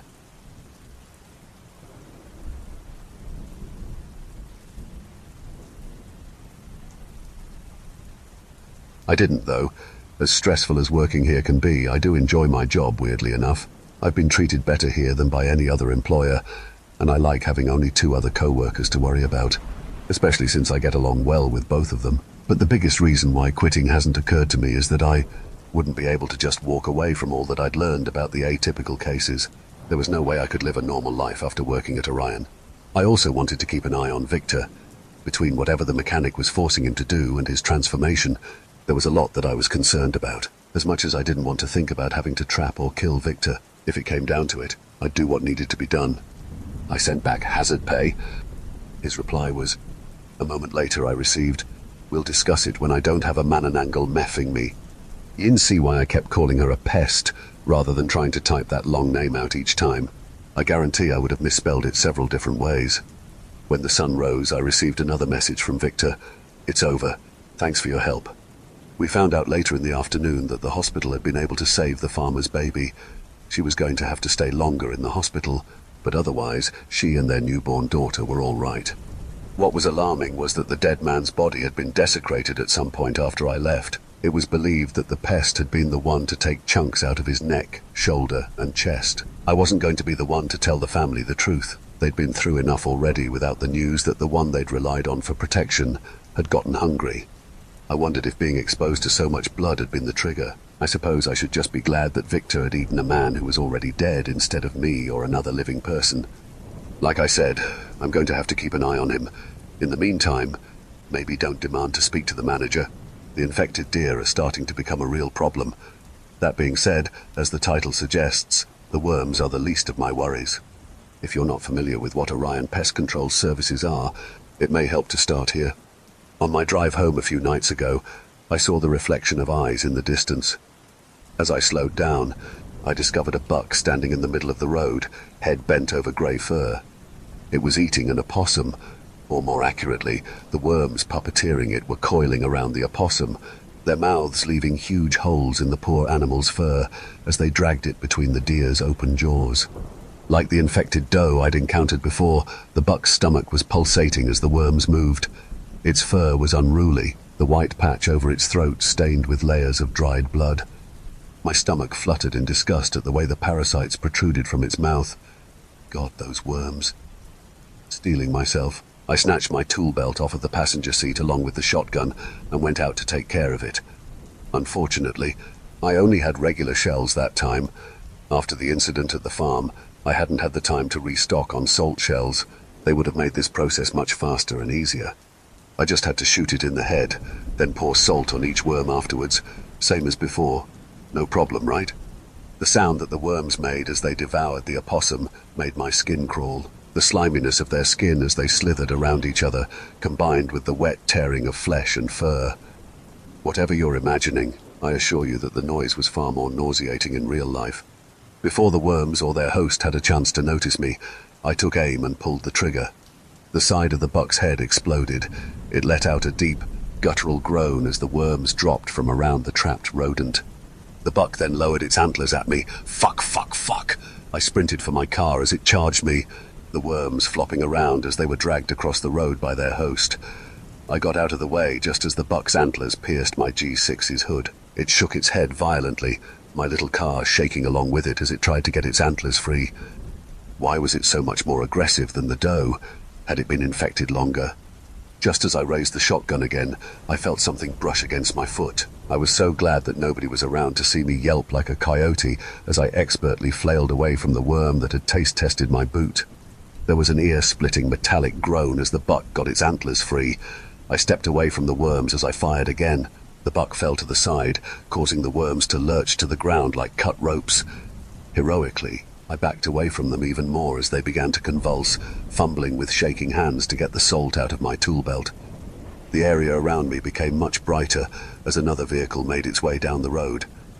I got off to the side to lower the chances of getting hit, then otherwise ignored it as I finished the job by seasoning the parasites, grimacing as they writhed against their salty demise. From behind me I heard the oncoming vehicle start to slow down. I had just finished salting the final worm when the driver completely slowed to a stop. Glaring against the headlights, dread pulled in my stomach as I recognized the old boxy blue Ford pickup. I'd seen it parked at the mechanic's shop every time I've had to go over there. What was he doing here? Coincidences don't exist in this line of work. I hadn't seen the mechanic since that day he'd turned me into a dog. I'd went out of my way to try to avoid him, which in hindsight, I probably could have been more subtle about. It occurred to me to run, a frightened primal impulse, but if I'm right about what the mechanic is, that'd be a horrible idea. They take cruel delight in hunting their prey down. Not knowing what else to do as my heart raced, I made sure that the buck and the worms were dead, shooting the infected animal in the head one last time. It didn't move. Neither did the worms. The truck's door creaked open, then slammed shut, and with the sound of his boots on the gravel, I said a quick prayer, hoping that whatever God heard me would be a merciful one. The mechanic grimaced at the dead worms. Whew, those things are nasty. All I could think of to say in my state was, yeah. Brilliant, right? He clicked his tongue, then walked over to my G6, shaking his head. It sure did a number on this. For the first time, I got to see the extent of the damage that the buck had done to my poor little car. The hood was crumpled and riddled with several small holes.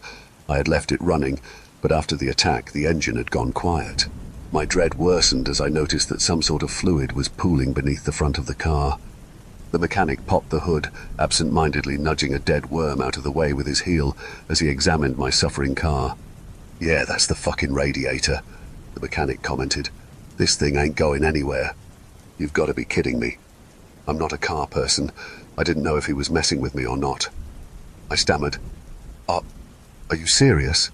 He closed my hood. You see me laughing, puppy dog? Prick. Please don't call me that, I said, keeping my voice as even as possible. He snickered. What would you like me to call you then? I replied, let's go back to stranger.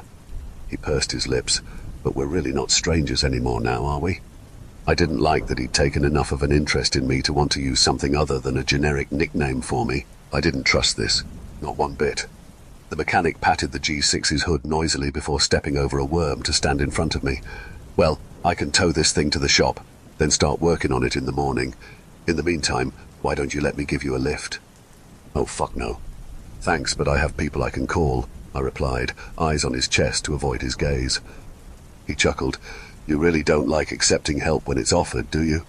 That was a warning, don't push it. Doing everything in my power to keep my voice calm, I asked, will you expect something in return? With a grin, he replied, just the pleasure of your company. I don't like this. As much as I would have preferred to take my chances walking home and dealing with literally any other atypical animal that could be prowling the night, I was too afraid to wear the mechanic's patience any thinner. He either read my mind or my thoughts showed on my face, because he then added with a smirk, you can bring your gun, if that'll make you feel safer.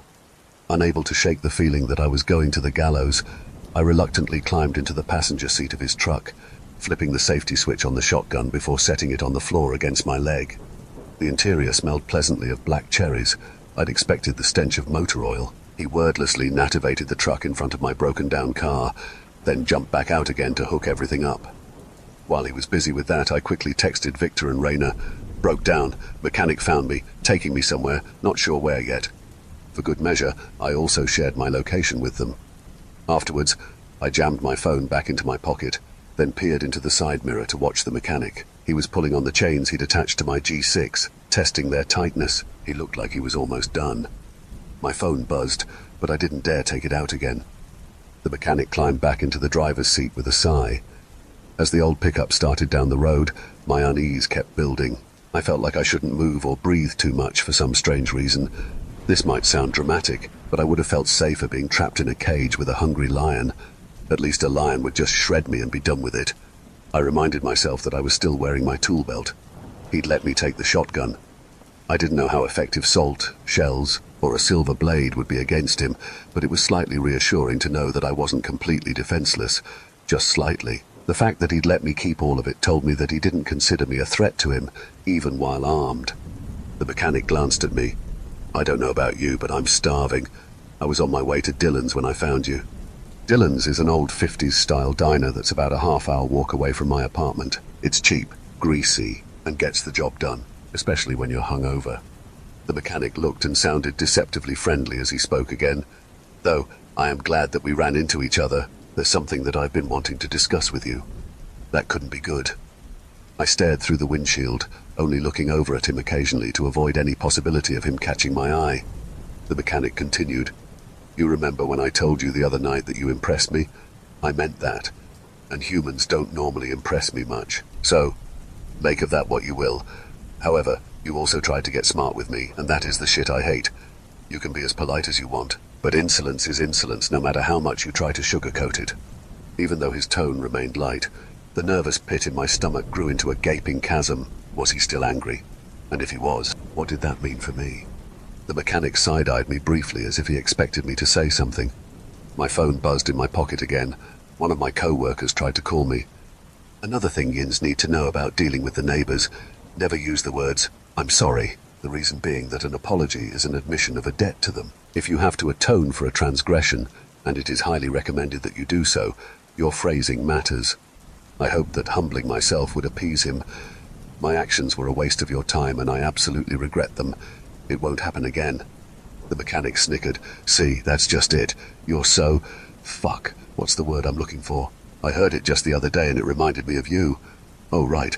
Unctuous. You ever hear that word before? I told him I hadn't. It means someone who's insincerely polite. They tell you what you want to hear just to get what they want. Sound familiar, pup?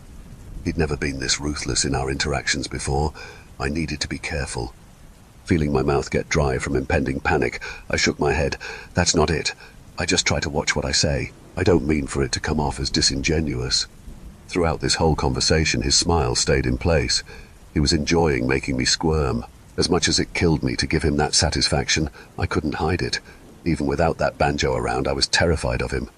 He replied, "You see why I'm glad we ran into each other. This is something that's been on my mind for a bit. Could have gotten it out of the way a whole lot sooner if you hadn't been hiding from me." I knew better than to insist that I wasn't avoiding him, especially since I was already on dangerously thin ice, and we were still far enough away from town that if he were to decide to pull over right then and there, no one would notice what happened to me until it was too late. Swallowing back my nervousness, I asked, "What happens now?" "That whole nasty business 2 weeks ago didn't need to happen. All you had to do was find your boss, which you already wanted to do anyway. But instead, you decided to be a smartass. From now on, don't get smart with me and just do your job. That ain't asking for much, is it?" Trying to get more saliva in my dry mouth to swallow again, I hurriedly nodded. "No, it's not. I'll do better. Glad we're understanding each other, pup."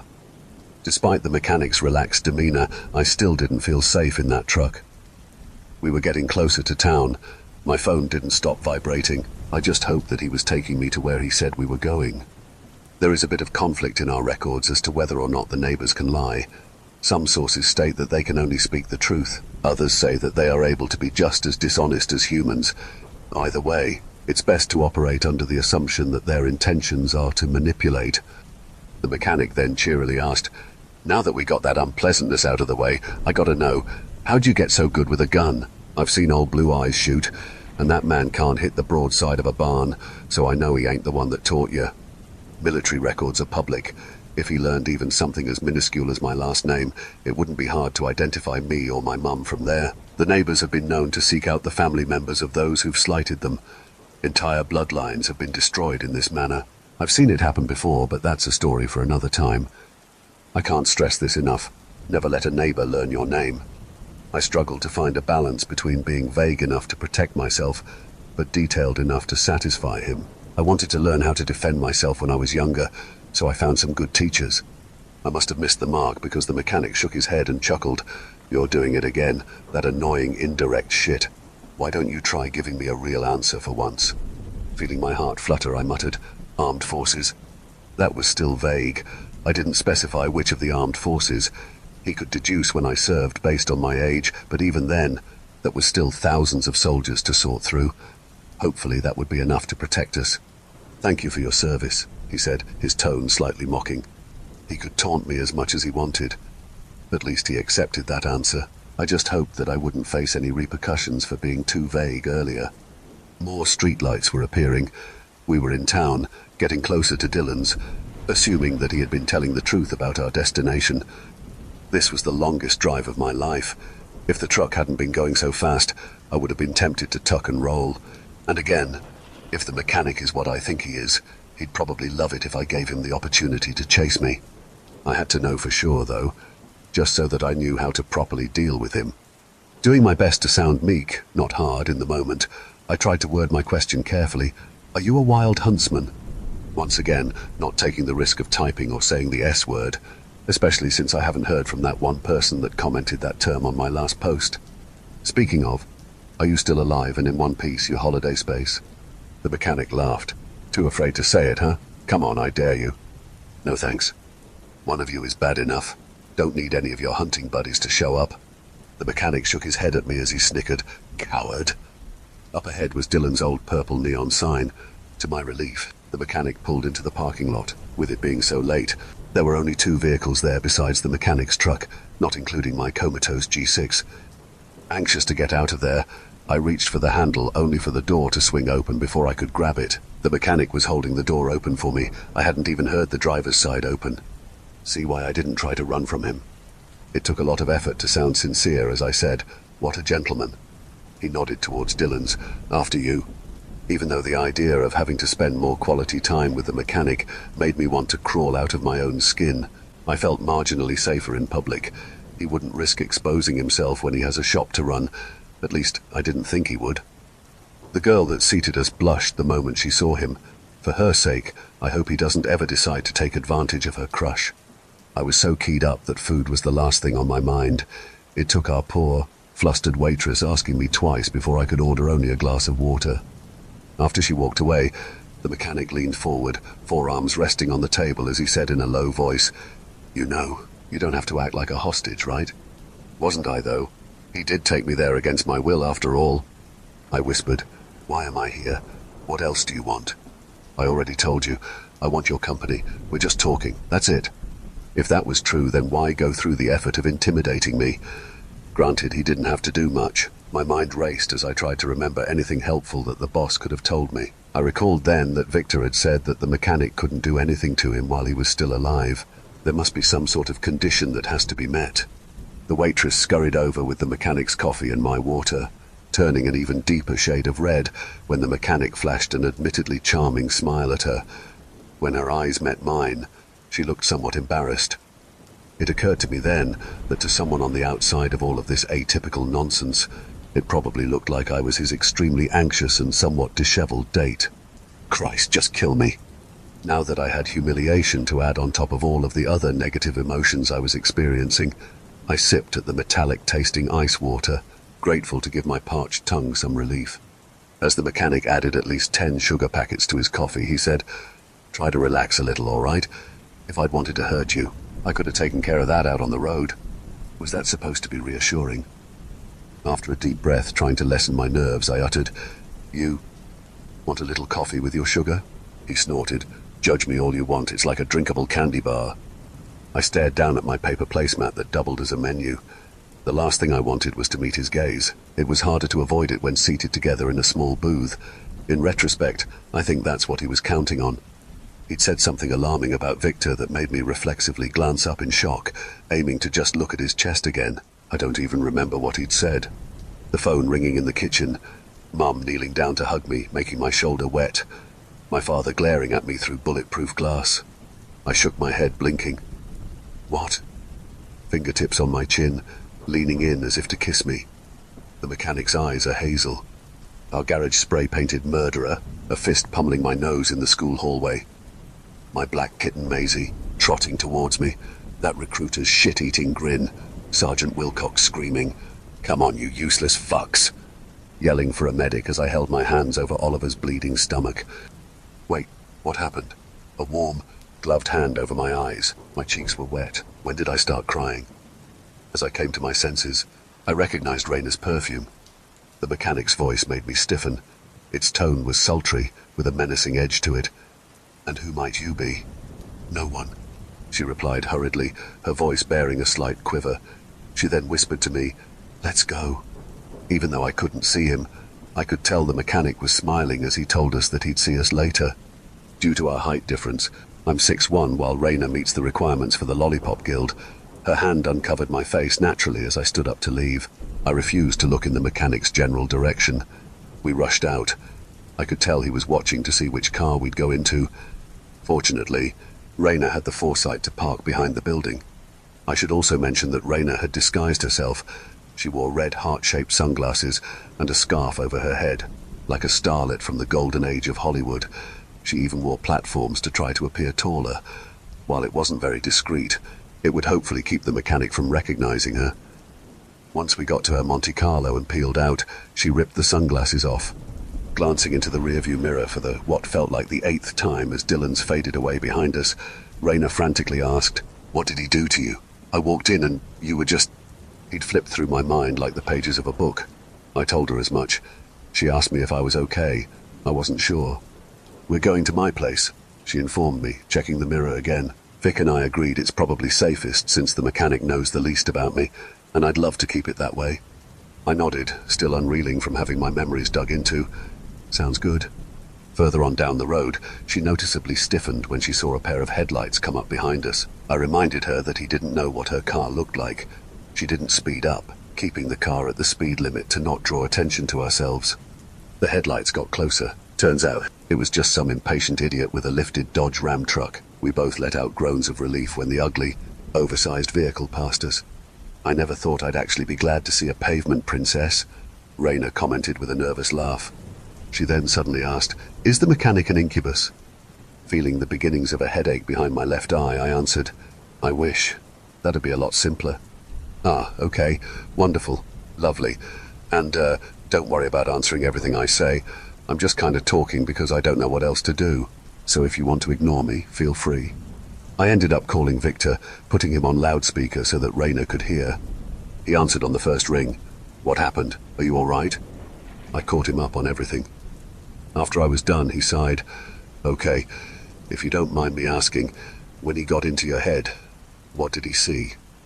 My sperm donor getting arrested, me getting beaten up in middle school, boot camp, and a buddy dying after an ambush in Afghanistan. Was your name used in any of those memories? No. Okay, that's good at least. I'm sorry you were forced to relive all of that. I didn't know what to say. Thankfully, Victor saved me from having to respond by continuing. I was afraid of this. When a hunter takes an interest in someone, especially someone that they can't take right away, they start off with trying to break the target down, using fear and intimidation to make the person feel isolated, sometimes even driving them insane. The mechanic is trying to start that process with you. What he was saying checked out with everything that I'd researched about the hunt. They are said to be attracted to bereavement, often pursuing those who've experienced a great loss or heartbreak. They interpret it as weakness. The more vulnerable their victim is, the easier it is for the hunt to devour them. That explained why the mechanic had gravitated towards some of the most traumatic experiences of my life. I'd read somewhere that they find brave, good-natured people especially appetizing, even though they're the hardest for the hunt to take. By being unable to cry out when I was transformed, I think I'd unintentionally convinced the mechanic that I was that type of person, and it made him hungry. Victor bitterly informed us, he's not going to chase you tonight. He has your gun and your car. He knows you'll go to him. Slowly, the fear became replaced with anger and spite. The mechanic could disarm me and use my worst moments against me, but I resolved then that I wouldn't let that fucker intimidate me. I wouldn't give him what he wanted. If he wanted to think I was something special, I'd give him something fucking special. Vic, can you get her things so that she doesn't have to deal with him? Raina asked. Before he could answer, I shook my head. No, I don't want the mechanic to think that I'm afraid. I mean, I am. But he doesn't need to know that. Victor warned. By confronting him, you could make the hunt more thrilling for him. That might encourage him to be more aggressive towards you. I shrugged. I'm screwed either way. At least this way I'm screwed on my own terms. For the first time in a long time, Victor sounded like he might have been smiling. I haven't seen him smile since before he showed up with that bandana covering his slit throat. We can start by finding a hagstone. That's easier said than done, but something's telling me that there'll be one at Beaver Run. Check there. According to our records, Draugr have a limited ability to see the future. Maybe that strange feeling was actually a premonition.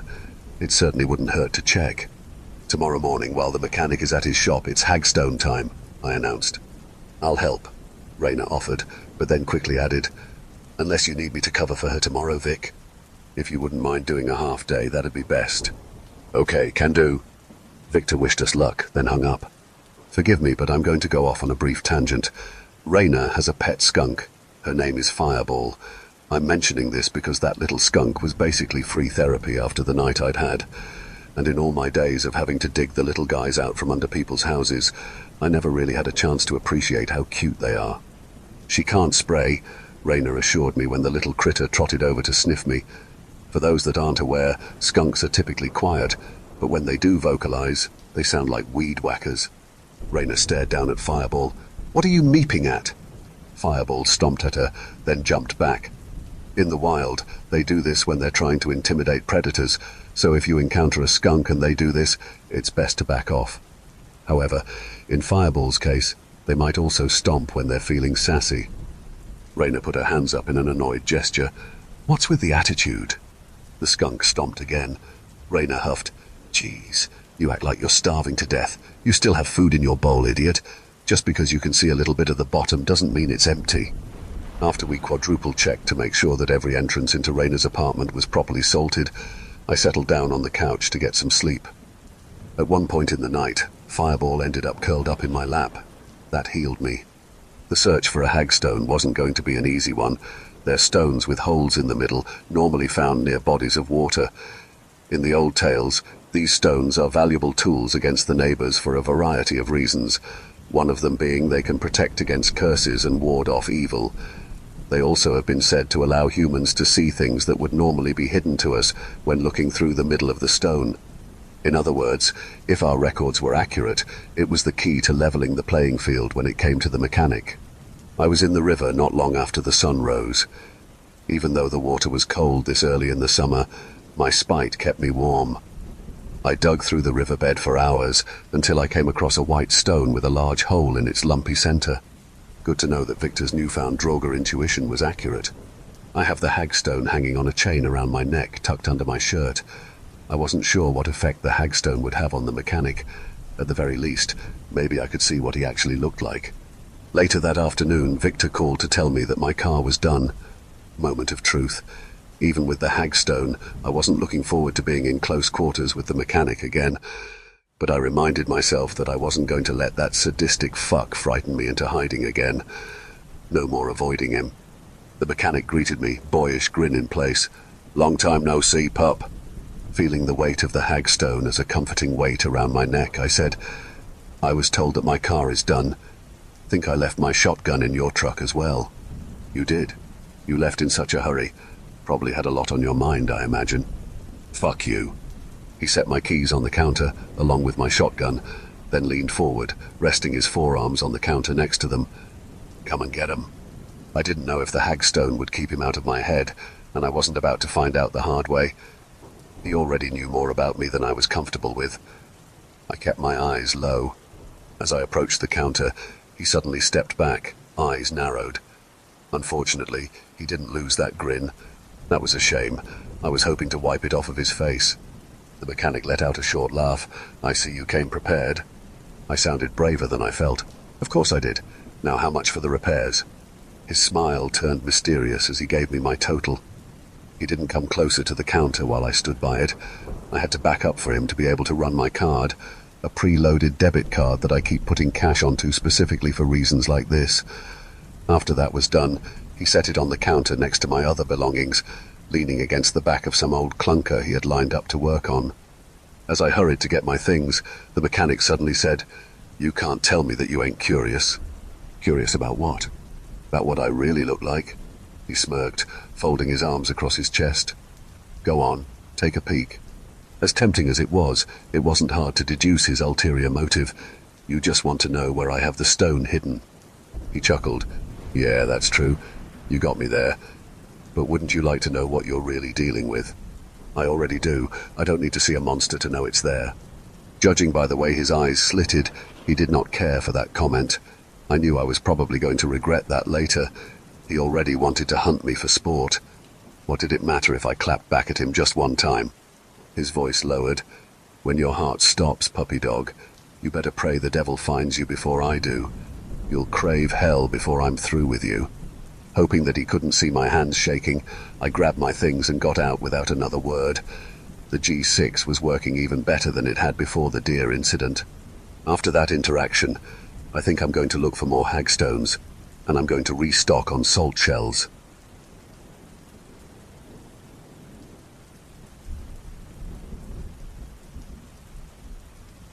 Victor hadn't been kidding when he'd said that the mechanic was going to become more aggressive. The only reason why this week wasn't my last was because I'd had Orion behind me, as well as a plethora of precautions in place. If you're not familiar with what Orion Pest Control services are, it may help to start here. For example, at Orion, all employees are advised to get lockboxes for their mail rather than regular mailboxes. It would be far too easy for a neighbor to follow one of us home and fish out a piece of mail to find our names. This is only recommended for people who've had frequent or unpleasant interactions with the neighbors. You could also ward off your mailbox with iron. Salt, as always, would work as well, but I'm sure your mailman wouldn't appreciate getting seasoned every time he simply tries to give you your junk mail. When it comes to monetary transactions, cash or preloaded debit cards are the safest, unless you can be certain beyond a reasonable doubt that the person ringing you out is human. Another precaution that I've taken when it comes to the mechanic is that I've bought a cast iron fire poker from an antique store. Iron is one of the most effective weapons against the neighbors, though it's best to think of it as an allergy rather than a perfect repellent. Some neighbors will crumple instantly if they're within a few feet of it, while others need direct contact in order to cause anything worse than hive-covered burns. Given that the mechanic must have frequent exposure to iron during his daytime profession, I have to wonder how effective it is against him.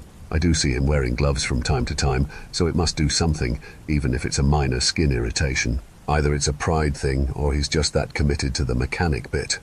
I've been keeping the poker in the company truck. Even if it's not lethal to him, I'm sure that getting smacked over the head with it probably wouldn't feel too good. Along with that, I've restocked my salt shells. If the mechanic decides to try anything, he'll have an arsenal waiting for him. I don't have any delusions about being able to kill him. I think that's something only a true hero could accomplish. I'm talking about legendary individuals like Ku Chulainn, Beowulf, or Maui. People whose deeds are so great that their stories live on to this day. Find someone like that in the modern age. Though, I would argue that Marc-Andre Fleury comes close. Flyers fans, don't interact. Rayna suggested bathing the hagstone in salt water to amplify its deterring effects. She also wrapped red thread along the outside of the ring, explaining that it should help enhance its protective properties. It's a good thing too. Since my last interaction with the mechanic promptly at dusk, I would hear the beating of wings outside, and always from the west. I risked a glance out the window one night to find a murder of crows. Ever since I saw that the birds' shadows move independently of their owners, I don't look at them. I ignore their calls. I know who they serve. After Rayna's additions, the hagstone vibrates against my chest whenever they're near. However, in my case, these were only temporary solutions, unless I wanted to be looking over my shoulder for the rest of my life and fearing death even more than I did before. But in the meantime, raccoons. A client called about hearing scratching and chattering in her attic. Her uninvited guest also put a hole in her siding. In other words, it was enough of a mess to momentarily distract me from my own problems. Raccoons are incredibly destructive, chewing up anything that they can get their little hands on. From the client's description, it sounded like we could be dealing with a nest. Mother raccoons can be especially feisty when it comes to protecting their young, so I had Rayna join me in case there were any kits. At Orion, we are licensed to use humane trapping methods on smaller wildlife, so don't worry, no garbage kitties are being harmed. Though I want Yins to know that raccoons are not to be underestimated. They may not try to take your soul, like some pests out there will, but they can spread a variety of diseases, including rabies and roundworm, among others. They also present a major fire hazard when they claw their way into a home, since they can chew through wiring like nothing. The first thing we had to do was identify the garbage kitty's entry point. Rayna opted to go on the roof while I investigated the attic. The first thing I noticed was the telltale stench of dried urine. Yup, those were droppings over there in the corner. Delightful. Looking around, I found that the raccoons had torn out a few chunks of the insulation, but nothing that wouldn't be too difficult or expensive to replace. All in all, it seemed like it'd be an easy call. Then I felt the hagstone begin to tremble. Not long after, Rayna screamed. I rushed out, my heart surging with panic as I was greeted with the frenzied calls of crows. Shit! They followed me. She was on the ground, swinging her silver-tipped knife clumsily against the swarm of black feathers swirling around her. I heard her cry out again as I got closer to her, then suddenly the cloud of feathers dispersed, twisting towards the sky with a cacophony of angered caws. Rayna had managed to get some salt on them before they could gouge her eyes out. My hand was coated with blood as I guided Rayna towards the house. She'd managed to keep her eyes, but they'd shredded her with their beaks and talons. I could feel her shaking as we retreated from the horde. Rayna tried to hide it, but she was crying, the tears mingling with the blood covering her nose and cheeks like a bandit's mask. The whole time the hagstone didn't stop vibrating. I think that was the only thing keeping the horde from coming after us. Their calls were piercing as we took cover in the house. The client was alarmed when she saw the state Rayna was in. What psycho-ass raccoons do I have? I promised I'd explain later. I honestly don't remember what bullshit story I gave her. Then asked her to watch over Rayna as I went out to get the emergency first aid kit we keep in the truck. Rayna held me in a grip so tight that it left bruises, pleading, "Don't go out there, please." Now that we weren't on the run, I could see the injuries on her face more clearly. The deepest one went through her right eyebrow towards the bridge of her nose. The rest were shallow, painful-looking cuts that crisscrossed over her skin. They can't come near me, and I've got something in the truck that'll make them think twice, I assured her. She didn't let go.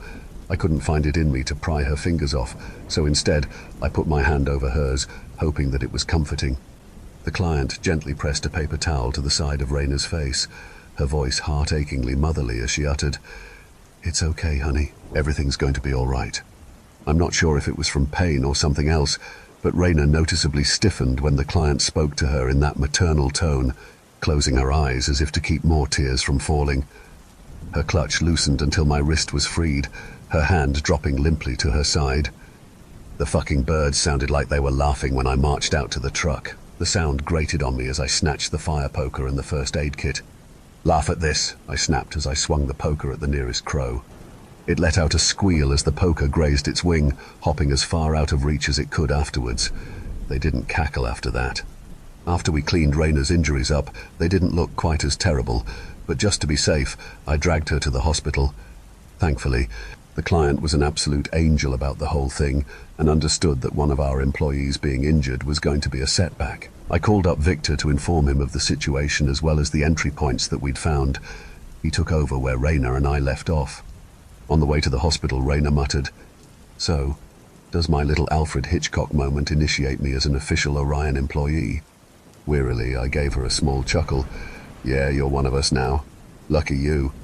"Hey, I'll take the murder birds over Psycho Mantis," she replied with a small smile. Her nickname for the mechanic, I think it's from a video game.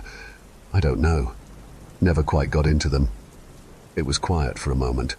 The smile faded away as she distantly said, "I think that's how they do it. They take your eyes. They take you, you know."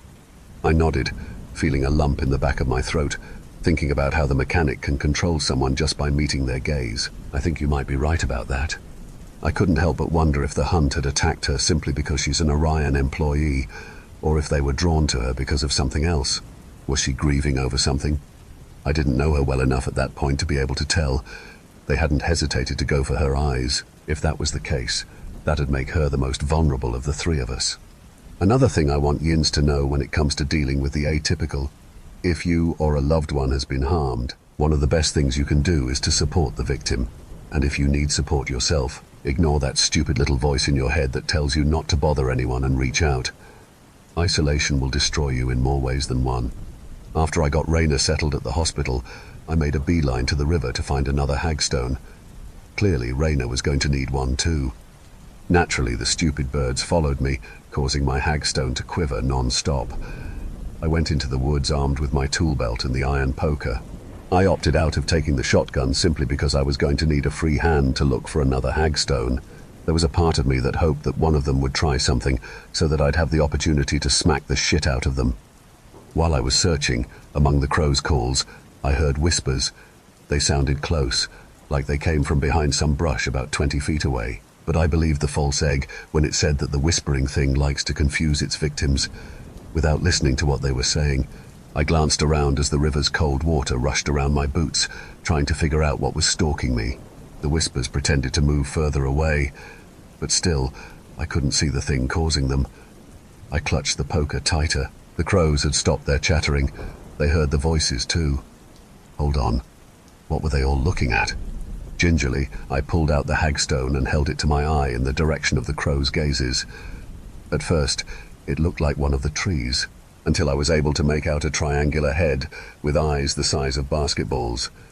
It held up two massive, folded appendages that were lined with sharp spines. It looked to be as tall as a draft horse, yet it was so still that I couldn't even tell if this huge animal was breathing. The whispers were quieter than they'd ever been before. Those huge eyes were fixed on me. I didn't dare move. One of the crows glided to the ground near to the whispering thing, passing in front of my field of view. I stifled a shudder when I saw the state of its frail humanoid body. Its skin clung like molten wax to its ribs and spine. Tattered wings extended from the sides of its torso, the feathers looking as if they were ripped from numerous other avians and fused to the miserable animal's stretched, contorted arms to make it fly. Where the eyes should have been were empty sockets. A curved beak had been forced onto the creature as well, driven into the skull hard enough to leave ridged, fleshy lumps. Now that I've seen it, I think the crows were human once, transformed and disfigured to serve the wild hunt. The crow shuffled a little too close to the whispering thing. Quicker than a blink, the whispering thing's folded appendage shot forward, curving around the crow's midsection, spikes driving into the crow's torso. My mind could barely keep up as the whispering thing then bit the crow's head clean off with a terrible crunch. The other crows began to frenzy, shrieking as they dove towards the whispering thing. Without having to take a step, it snatched another crow out of the air, flesh ripped with a wet tearing sound. Since the animals were all focused on each other, I took the opportunity to dig frantically around for a hagstone, holding my own against my eye in the hopes it would lead me to another one. There was a low hum that I felt more than heard, deep within my chest, as if I was standing next to an amp at a concert. This was followed by an enraged screech from one of the crows. Still, I kept looking. There had to be one. There just had to be. One circular black rock stood out among the rest, the water seeming to outline it from the view of my hagstone. There. I plucked it out of the water, looking over my shoulder to see if either the crows or the whispering thing were paying attention to me. They were too engrossed with trying to tear each other apart. I shoved the black hagstone into my pocket and made a break for it, poker at the ready. One of the crows noticed and let out an ear-splitting cry to alert the others. As I ran, I checked back to see that 3 of the crows split off to pursue me. I wasn't worried about them catching me. The whispering thing was another matter. This was only my second time encountering it, and I hadn't had enough information to identify it. So I didn't want to find out the hard way if the defenses I had on me would be enough to stop it from tearing me apart like it did the crows. There was another low hum that rumbled against my ribs as the whispering thing used one of its forelegs to swipe a crow out of its way. It had lost interest in them. Its huge amber eyes focused on me once again. I prayed that the crows swarming around it would be enough to slow it down. As I raced through the trees back to where the company truck waited, the whispers started anew. They became louder and clearer the faster I went, interrupted by the shrill cries of the crows tailing me. I did my best not to listen to any of them. The last thing I needed was to get led astray by any of my pursuers. A crow swooped close enough for me to smack it with the poker. The sound the bird made when the iron scalded its skin made my teeth clench. The others joined it, bringing me to my knees, my ears ringing, high-pitched, grating like broken glass against a chalkboard. Disoriented, I swung desperately with the iron poker again, not hitting anything. And among all that, the whispers hadn't stopped. My head rang, ears going numb. I swung again. One of the shrieks stopped as the poker found its mark. Even as the auditory assault continued, I got to my feet, grabbing the trees closest to me to keep myself going. The whispers became even more frantic as its prey got further and further away. The truck was right there. The 2 crows tailing me had finally stopped their dreadful screaming and simmered down to furious clicking sounds with their beaks, as if they could think of nothing but stripping the flesh from my bones. When one tested the limits of the hagstone as I got close to the truck, I swatted at it with the poker, the tip colliding with the creature's skull. The crow's body crashed against an oak's trunk, then went still. As soon as I cleared the tree line, the whispering stopped. I looked over my shoulder. The whispering thing was retreating, only visible for a brief moment before blending in among the trees. It couldn't leave the forest. That was good to know. I closed myself into the truck, leaving the furious crows outside. They glared at me from the branches of a nearby oak. After taking a moment to collect myself, I drove back to the hospital, wanting to hand the black hagstone off to Raina before anything else. At a stop sign, I got a text from Victor. He had finished setting traps for the client's raccoon infestation and was going to meet me at the hospital. Raina was chilling in her hospital bed, face bandaged, wearing a hideous blue hospital gown decorated with faded green and pink squares. "Guess who got her rabies shots?" she announced with a sleepy grin, holding her hand up in a shaka. Someone was clearly given the good painkillers. Victor arrived a few minutes later, wearing a black mask that covered his mouth and nose, smelling strongly of lavender. It made my nose itch. "Why do you smell like an old lady?" I complained. The mask intensified his withering stare, voice muffled by the mask. "Lot of blood around here. Probably wouldn't be too good if I smelled it." Raina chimed in, slurring slightly. "If you're gonna eat anyone, go for the receptionist. He was reading Anne Rice, so he'd probably be into it." It was Raina's turn to get the glare. He said flatly, "You're high as a kite, aren't you?" Raina flashed a peace sign. To summarize Raina's condition, she's as okay as she can be. They had to close up her eyebrow and cheek, and they gave her a plethora of shots to make sure that she didn't catch any diseases from the crows. The hospital doctor wanted to keep her overnight to make sure that she didn't have an infection. Then afterwards, she was going to take some time off of work to recover. Also, I slipped the black hagstone into her purse so that it wouldn't be misplaced. After we discussed Raina's injuries, I decided to address the elephant in the room. So, what can we do about the mechanic? Raina shrugged. Grovel and plead for our lives. Victor rubbed his eyes. We might be a bit past that point. I asked Victor about the specifics of his deal with the mechanic. I knew that there had to be some sort of condition that had to be fulfilled before the mechanic could take someone. Otherwise, I probably wouldn't be alive to type this right now.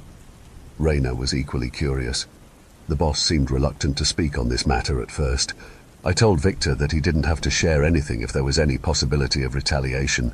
The last thing I wanted was for him to be punished in some horrific manner for trying to help me. He eventually shrugged a shoulder in resignation. Whatever happens, I can handle it. It didn't take him long to figure out that I was the one that helped you find the hagstone. That wasn't pleasant, but... He went quiet for a second, his eyes glazing in a way that reminded me of when I first came home from active duty.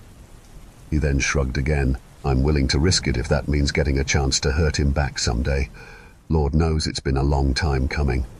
He didn't tell us what the consequences had been for assisting me, and neither Raina nor I pressed the issue. Some mysteries are best left unsolved. Even though I was nervous to hear the answer, I didn't pull any punches and straight up asked, "Why hasn't the mechanic sent you after me yet?" Victor considered for a moment, then explained, "I'm not sure on the specifics, since the mechanic doesn't tell me anything other than what I need to know to get the job done. But from what I can tell, he takes those who are dead, dying, or dead inside, I guess is the best way to put it. Some souls appear to be harder for him to take than others. The hard ones need to be broken down first. As of right now, he says you're not ready." Raina numbly asked, "So if the birds tried to nab me, does that mean that I am ready? That they could take me at any moment?" Victor hesitated before replying, "We won't let that happen, all right?" Raina nodded, eyes low. I wanted to ask her what was going on, figure out why she was suffering in a way that made her fair game to the crows, but she'd been through enough for one day. That discussion could wait for another time. My next question was another one that I dreaded the answer to. "And where do you come into all of this, Vic?" Regretfully, Victor admitted, "I bring him the ones that are ready if he can't get to them himself." He glanced at Raina. "As of right now, keep that hagstone on at all times. Even wear it when you're sleeping. The mechanic didn't know who you were initially, but I guarantee the fucking lessers tipped him off. I think he's more focused on Nessa at the moment, but if I get sent after you, hit me with iron, salt me, do whatever and don't feel bad about it. Same goes for you, Nessa." I hated this. I hated that he was being used like this. I hated that he spoke about someday being sent to drag one of us to meet our fate at the hands of the Wild Hunt, as if it was unavoidable. The air suddenly felt like it was much thinner in the room. Somehow, I got enough oxygen to ask, what if I learned the mechanic's true name? Would that end this? Victor let out a soft scoff, rubbing the bridge of his nose over his mask. "Probably, but good luck with that." I had already figured that the mechanic wouldn't dance around a fire singing his true name all willy-nilly like Rumpelstiltskin, but I couldn't accept that all of us were screwed. There had to be a way. I had to believe that there was a way. I announced that I'd be back in the morning. Raina looked as concerned as her painkillers would allow, while Victor jumped out of his seat. "What are you going to do?" he demanded. "I'm going to talk to him," I replied. "One of us is in the hospital, and another one of us is undead. I know it's looking bad right now, but they can easily get worse if whatever you're thinking of doing goes south," he cautioned. "I'm just going to see if there's some way I can, I don't know, talk him down. I haven't gotten that far yet, but something needs to be done." He didn't look convinced, and with how terrible my argument was, I don't blame him. "I'll go with you." I motioned towards Raina, "And leave her alone." Raina, looking like she was fighting sleep, groggily said, "I got the adder stone and I'm in public. I'll be fine. If you're going to confront Psycho Mantis, you're going to need Vic around more than I will." Victor agreed. "Like it or not, you're not handling this alone. Remember what I told you when you got hired in. We're not heroes, we're pest control specialists. You know that thing I said about not isolating yourself? I can be bad about not following my own advice sometimes, especially that one. Going forward, I do want to note that the decisions that were made on that night were extremely risky, and I don't recommend for anyone to repeat them. Believe it or not, we are professionals. On our way to our destination, we stopped by the 24HR convenience store. Victor was about to question me until he saw me go for the whipped cream. I also got s'mores supplies, thinking that maybe some bribery would make the mechanic more amiable. I figured that if he rejected them, then, hey, I like s'mores, too. Afterwards, we followed the path to the skull trees. During our hike, Victor whispered, "That fucker is hubris incarnate, but he's not stupid. If he offers you a deal, know that it's not going to be in your favor, and be careful with the way that he twists words." Something noteworthy is that the hagstone doesn't react to Victor. I think it's because he doesn't have the same malicious intentions as his captors. He may have changed after his murder.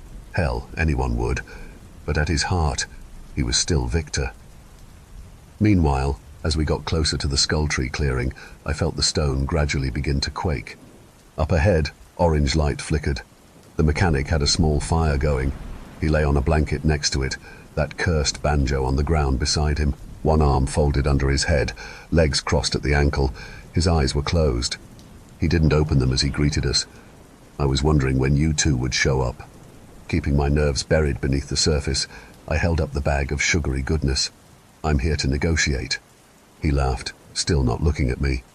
"Are you now? And what exactly do you think a little thing of cream will get you?" "Not much, I imagine," I said evenly, but I thought it'd be a good jumping-off point. Even though I'd originally protested Victor coming with me, I was glad that he was there. I don't think I would have been able to be so level-headed if I'd met with the mechanic alone. It would probably be interpreted as a sign of weakness, but I was counting on that. As soon as I saw the mechanic begin to crane his neck towards us, I slammed my eyelids shut. He knew way more about me than I'd ever wanted him to know already, and I was afraid of giving him more. Again, another potential sign of weakness. When it came to trying to get him to back off of Orion a bit, I figured it'd be best if he underestimated me. I didn't have to see the mechanic to know that he had that wicked grin on his face. "All righty, let's see what you've got." A hand that was as cold as the grave gently removed the bag of goodies from my grasp. "Victor." Wordlessly, he brought the cavity-inducing offering over to the mechanic. I never realized how quiet his footsteps were until then. He moved like a shadow. He could have been 5 feet away or 500 for all I knew. There was the rustling of plastic, followed by the trademark sound of whipped cream being sprayed from the nozzle. Sounding slightly less prickish, the mechanic told me I had his attention. I had been trying to find the magic words that would make this whole situation blow over. Nothing that I came up with in my head fit that description. So I decided to be straightforward, then go from there. "What will it take to de-escalate things between you and Orion?" The whipped cream wailed once again. A moment later, the mechanic replied, "Why are you asking a question that you already know the answer to? Other than my soul?" He chuckled softly, the sound too casual and charming for this sinister discussion. "You know, I'm curious, puppy dog," Fabric rustled. Without looking, I assumed he'd sat up. "Which of your parents are you most like?" "Here we fucking go!" I tried to redirect him. With all due respect, that isn't relevant. "Oh, but it is." His tone of voice brought chills to the back of my neck. "You see, I'd be willing to take a trade. Find a soul as mouth-watering as yours and all this goes away. Hell, I might even let you rest in peace. You know what choice your father would pick." I was hoping that the firelight wouldn't be enough for him to see my face flush and my jaw stiffen. That had touched a nerve, just as he knew it would. That was also a horrible deal, one that I wouldn't even consider. There was no way that I could condemn someone else to an afterlife of torment. I wouldn't wish that on anyone, not even that weasel-faced client that I rescued the false egg from, not even my father. Swallowing back the plethora of terrible emotions threatening to bubble up, I suddenly felt Victor subtly squeeze my shoulder supportively. Under normal circumstances, he wouldn't hesitate to give anyone who insulted his employees a piece of his mind, but the mechanic was the last neighbor to mouth off to. That was the best he could do for me in the moment. When I informed the mechanic that I wouldn't sacrifice someone else to save my own skin, he laughed again. "If only you knew how many times I heard those exact words. Thing is, I ain't even got started on you, pup. Given enough time, you might find you're more like your old man than you thought." I took a deep breath to keep the mixture of dread and anger confined to my chest, then calmly replied, "Sounds like you know exactly how everything will play out. Isn't that boring for you?" The tension that filled the air after those words left my mouth made my chest feel tight. The whipped cream can wheezed thoughtfully before the mechanic mildly admitted, "A bit, yeah." "There it is. You already have all of the advantages," I started. It's not much of a hunt if your prey can't even run, is it? There's no challenge in killing something that's already baited and trapped. So what do you suggest? Oh boy, I was about to do one of many things I warned Yins not to do. The only way I can bring you the excitement you're craving is if I have a fighting chance, and a good one. I'll be searching for your name, but I need to know where to look first. His laughter made me suppress a shudder. I remember thinking that I should have known that he'd see through my words, like he saw through everything else. The mechanic then said, I know what you're trying to do, pup, but the problem is you're right. It's too easy anymore, especially since y'all's names are just available on the internet for anyone to find. I've been getting kind of soft lately. This was his soft side. The mechanic continued, You really think you can pull this off, pup? I know you're a fighter and all, but you're not a warrior. Not really. Being a soldier ain't the same thing. I may not be Cuchulain, but I'm as close as you're going to get in Mercer County. We've got a bit of a warrior shortage around here. He snorted. You seem awfully sure of yourself for someone who can't even look at me. I'm not sure about anything. That's why I'm here, isn't it? It was quiet for a moment, with only the frogs chirping in the forest able to find their voices. Not even the whipped cream broke up the silence this time. I was tempted to risk peeking through my eyelashes, but managed to resist. Just as my nerves started getting to me, the mechanic said, So, you want me to give you a hint? That's a lot to ask, but you knew that already. You want something in return. Hagstone, smash it! No way. It was too valuable. If I gave that up, I was dead. I promptly shook my head. He sounded amused. Should have known you wouldn't fall for that. Looking back, I wondered how many he'd tricked like that, giving up some form of protection after being misled into thinking the mechanic was going to let them go, only to regret it seconds later. Probably far too many. He continued, All right then, we'll talk for real. I'll give you that hint, but I got some conditions. You get 3 chances to guess correctly. Each time you guess wrong, you have to give me one of your names, starting with your first, middle, then last name. Don't try fucking with me by trying to pass your middle name off as your first. That made my throat tighten even more. If I agreed to that, failure wouldn't just spell disaster for me, but for everyone I knew as well. I'd be dragging my mum and anyone else associated down with me. I'd essentially be doing what he already requested, sacrificing others to save my own skin. I heard Victor faintly from my right. Don't! The mechanic wasn't pleased. This ain't about you, Blue Eyes. This is between me and her. The stakes were getting way too high. I couldn't do this. But then what? The hunt wasn't going to wait around for me to find another way, assuming that there even was one. Victor clearly thought it was a terrible idea. For the record, I did too. I could feel the boss's eyes on me, willing me not to forget what he'd said earlier about dangerous heroics. Maybe there was another way, and I just couldn't see it. But desperation has a way of messing with your head. If I agreed to this, I started, knowing that I was probably digging my grave even deeper. And I haven't agreed to anything, just to be clear. If I did this, I'd need the assurance that you won't send your crows or hounds or any others that serve the wild hunt after those that I care about. That includes my colleagues and me, for that matter. Like you said, this is between us two. The mechanic chuckled, and I heard him shift again. You're feeling awfully bold tonight, aren't you? I reminded him. You want this to be interesting, don't you? He considered, then with a click of his tongue replied, You hear that, Blue Eyes? Means you as well. On both sides, mind you. Same with that witch doctor. Yeah, I know about her. I keep mine out of it, if you keep yours out. All's fair, right?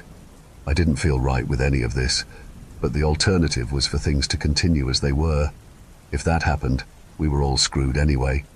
And if I agreed, the hint that you provide will have to be both true and helpful, and it'll also be given in easily understandable American English. No riddles or puzzles or any other forms of confusing phrasing. You'd also have to give it to me tonight. The whole thing would begin after that. Once again he laughed. Shit, you're not messing around. I know how the neighbors do deals. If I hadn't mentioned it, he probably would have given me the hint in the form of a riddle spoken in backwards Gaelic. All right, pup, I get the picture. You know what you're dealing with. I'll play nice. His voice had a subtle sardonic edge. Nothing about this was going to be nice if I chose to go this route, but that wasn't news. Oh, and one more thing, the mechanic added a little too cheerfully. You have until Samhain. I'm sure you know why. It's June already, still a good while away from October, but this year feels like it's flying by fast, like every other year following 2020. He didn't have to explain why. The wild hunt are at their most powerful during Samhain, which for those who don't know, was a Celtic holiday that eventually gave birth to Halloween. It's when the veil between the atypical world and ours is thinnest. In short, it's a busy day for Orion. Looks like it's going to be even worse this year. Victor spoke again. Can I talk to her for a moment? Nope, you don't get a say. Either she takes it or leaves it, the mechanic answered curtly. As I deliberated, there were subtle taps on a tree nearby. Hold on. Morse code. MISSING.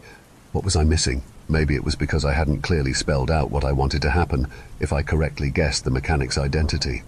If I accept this bet, then if I find your name, you'll relinquish your claim on my soul, as well as all other Orion employees, whether they're living, dead, or undead. Have I made that clear? After a moment, the mechanic answered, the smirk blatant in his voice. You have now. Of course. It was so simple.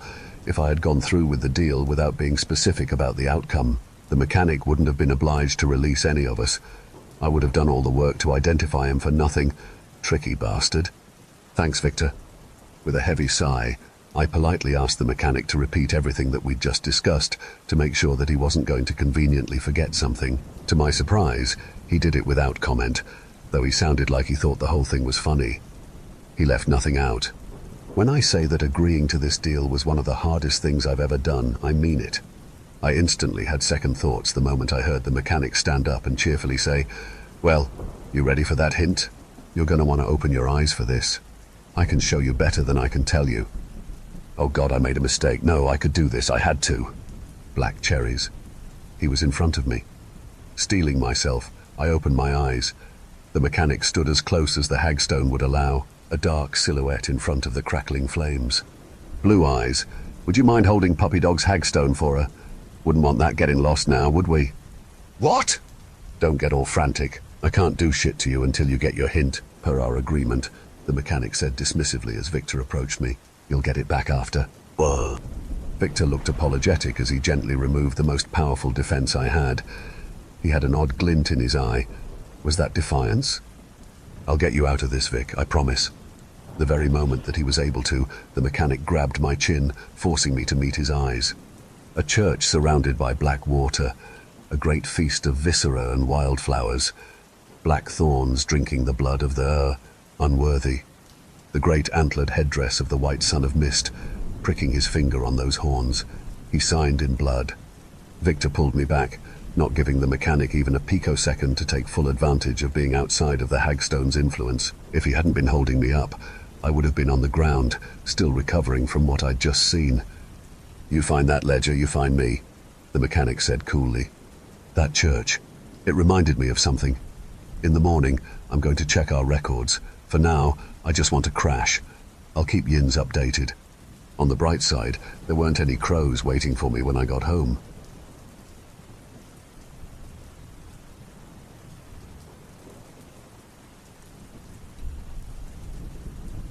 I'd wondered once before if the mechanic hadn't always been a hunter.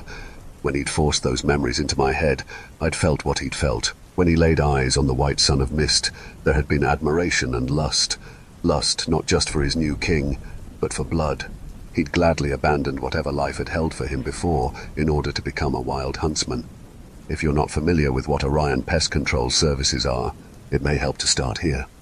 I hadn't even considered the possibility that he could, and would even want to, make me experience his memories. If I'd known that was a possibility, I would have included that in the conditions. Afterwards, I felt like I'd been tainted, like if I wasn't careful, his malice was a cancer that would grow until it consumed me from the inside out. I don't know if that would actually happen, but after getting a glimpse into the mechanic's psyche, I understand him a little too well now, way more than I ever wanted to. That had to have been why he'd given me the hint that way. He'd known that brief window into his mind would be enough to disturb me. I assumed that when he dug through my memories at Dylan's, he'd emotionally relived them just as I did. If that's the case, then I hope that he found something in me to be as much of a poison to him as his malice was for me. Whether it's rational or not, I'm afraid to linger on the mechanic's cruelty for too long. Just need to stay focused on what helps. Something that I consider to be both good news and bad news is that I at least know for sure that I'm not dealing with the king of the wild hunt, Gwyn ap Nudd himself, though that comfort doesn't mean much, since I still have to figure out who the hell the mechanic is. The church was the most useful memory. a ruined stone building surrounded by black water, partially flooded. The reason why it had seemed so familiar to me was because of an urban legend regarding one of the lakes in a neighboring county. According to this legend, there used to be a town there back when Pennsylvania was first ratified. The devil came to this town impersonating a priest, leading the townspeople into wickedness. It started with the devil replacing the communal wine with whiskey, encouraging the townspeople to spend their days intoxicated instead of honoring the good book. The devil then taught the townspeople witchcraft, convincing them that the dark arts he introduced them to were simply manifestations of the Lord's power. Assuming that this is all true, that church sounded like an absolute blast. Witchcraft and booze? Sign me up. However, God didn't see things that way, and punished the townspeople for allowing themselves to be misled into temptation and blasphemy, causing black water to bubble up from beneath the church, submerging the entire town until it was wiped off of the map completely. As far as urban legends go, it's an odd one. Definitely a product of religious fear-mongering. For the longest time, I didn't believe it simply because there is no record of a town having ever been there. However, those who live near the area insist that a ruined stone church resurfaces every full moon, and with the church's arrival, demons apparently follow. The thing is, I don't think that this church is from our world. I think it's from theirs. That might be why there's no record of it.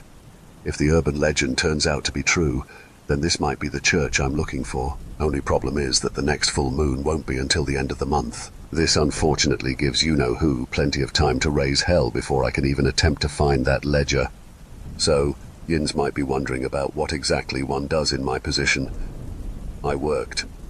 Bills have to be paid, and I doubt my landlord would accept I'm being hunted for sport by a psychopomp as an excuse for any late payments. Until that church appeared, there wasn't much I could really do. When one of our clients called, he sounded embarrassed. "Hey, I'm so sorry. This probably sounds ridiculous, but my son thinks there's a monster under his bed, and no matter how many times I assure him there's nothing there, he wakes up in the middle of the night absolutely terrified. I know it's kind of silly, but if you have the time, could you pretend like you found a monster and caught it? So both of us can get some sleep at night?" "Huh. Okay." I told him I could, but internally decided that I wanted to get the kids' side of the story as well. On a surface level, it sounded like the product of a little kid's overactive imagination, but for whatever reason, kids can see things that adults can't. It wouldn't take too much extra time to be certain that there truly wasn't anything there. Just as a disclaimer, I want to make it known that not everything that a kid sees is actually anything atypical. Sometimes it really is just them being afraid of the dark, though given my line of work, I'd say that's a perfectly reasonable fear. The client then started to distantly talk about how his wife had been better at comforting their son than he had. They'd lost her while she was giving birth to what should have been a daughter, but ended up being a stillborn. That was only 2 weeks before he'd called Orion. Truthfully, I never know how to react when clients dump such tragic admissions on me. I offered my condolences, but it seemed so contrived, at least to me. "I still just can't believe she's gone," he said softly. "Maybe that's why he's seeing monsters. Maybe it's a grief thing." Again, I didn't know what to say, but I made sure to sound as comforting as possible. "Yeah, it could be. I'm not exactly qualified to say, since I'm not that well versed in child psychology, but I'll do what I can, okay?" The client thanked me for agreeing to help out. He then thanked me again for letting him talk, saying that he's had a hard time getting himself to speak to anyone since the funeral. Poor guy. I also made a mental note to sneak some salt along the client's west-facing windows. The mechanic would have a field day with someone as grief-stricken as him. When I got there, the client tried to smile as he let me in. He introduced me to his son, telling me that he would be 5 in a month, though the solemn look on the little boy's face made him appear older. The loss, understandably, was weighing heavily on him too. I asked the client if I could have a moment to talk to the boy alone. He nodded, disappearing into the hall. The first words out of the son's mouth were, "He doesn't believe me, you won't either."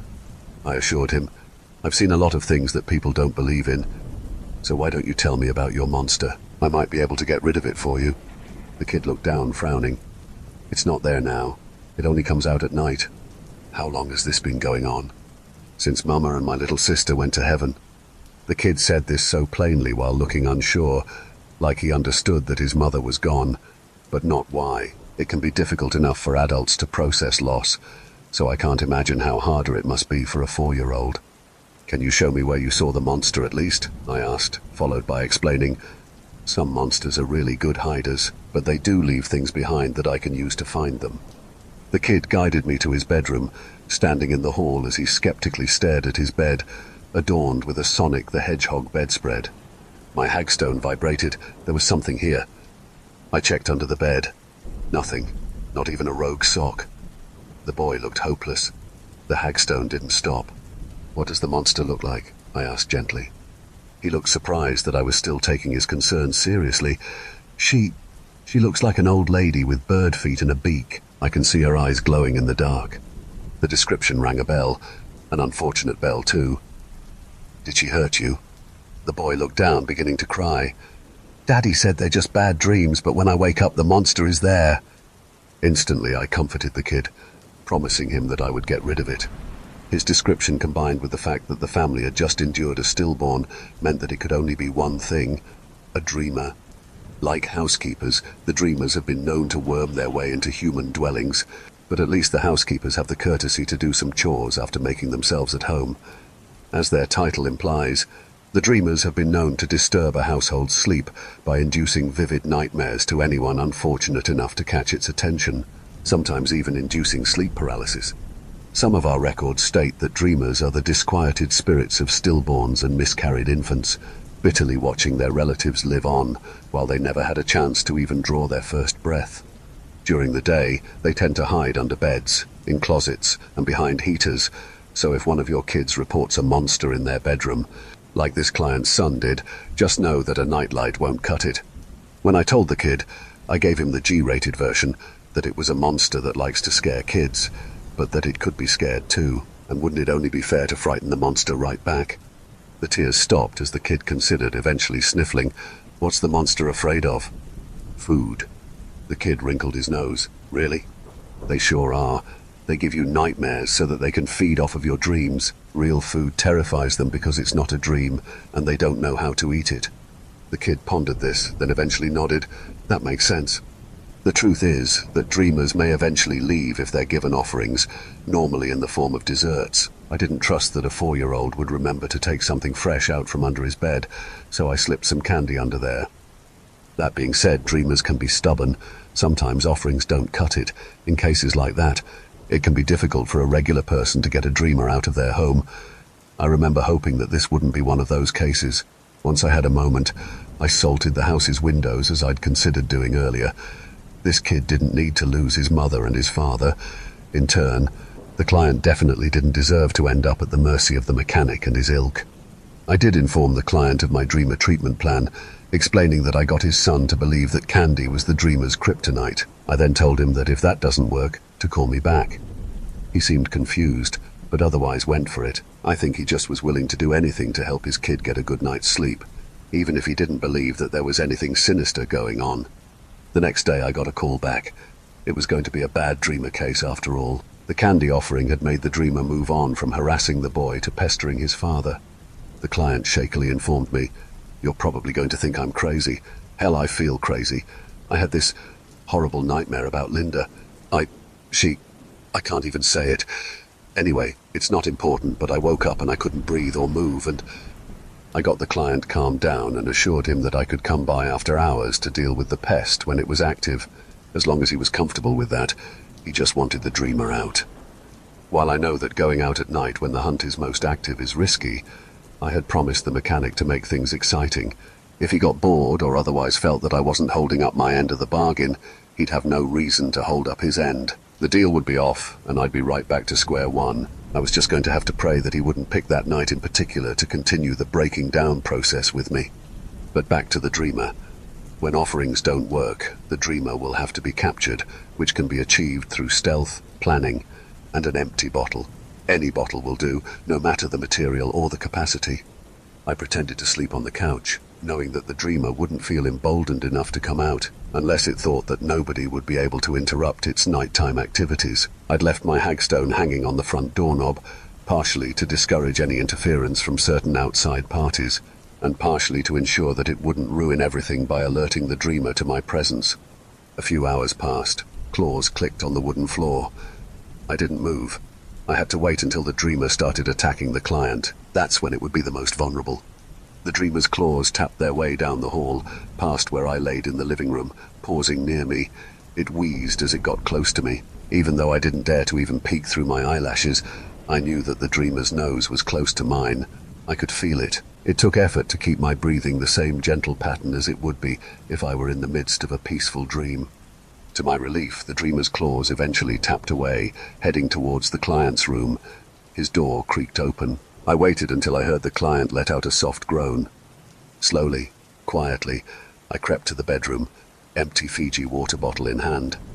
Thankfully, the house was a fairly new construct, complete with that awful modern farmhouse aesthetic, so it didn't creak much.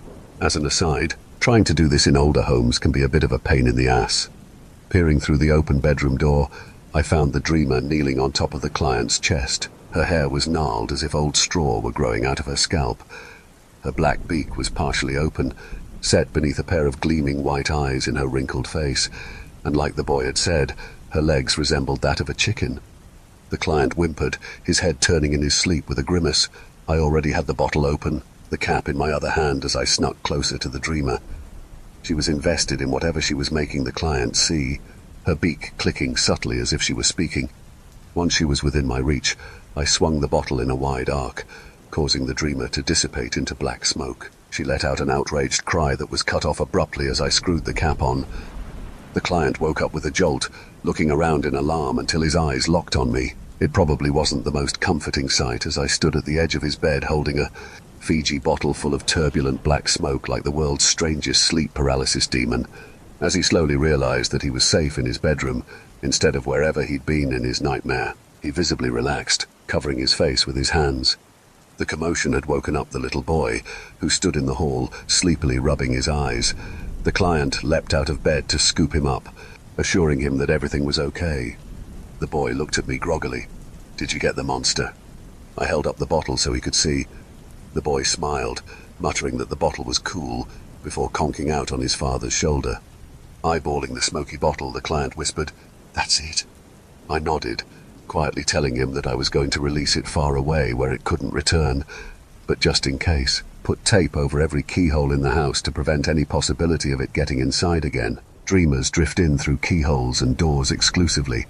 They'll ignore open windows and chimneys and any other openings into homes. We're not sure why, but it makes preventing them easier at least. I retrieved my hagstone, placing it back around my neck before I left with the smoky bottle in hand. Little taps shook my hand as the dreamer struggled in its tropical-themed prison. Once I got outside, I warily looked around. No sign of anything. Not yet, at least. I hurried to the G6, knowing that I'd feel safer once my shotgun was within reach again. On my way to the spot I intended to release the dreamer at, she yelled at me, her voice muffled by the bottle. "Mf nor fair." "I can't hear you in there." "Not fair."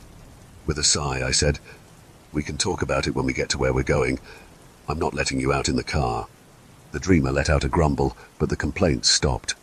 Once I parked and determined that I was as alone as I could be in a neighbor-infested forest, I untwisted the cap from the bottle. Black smoke flowed out, taking shape into that bird-like figure.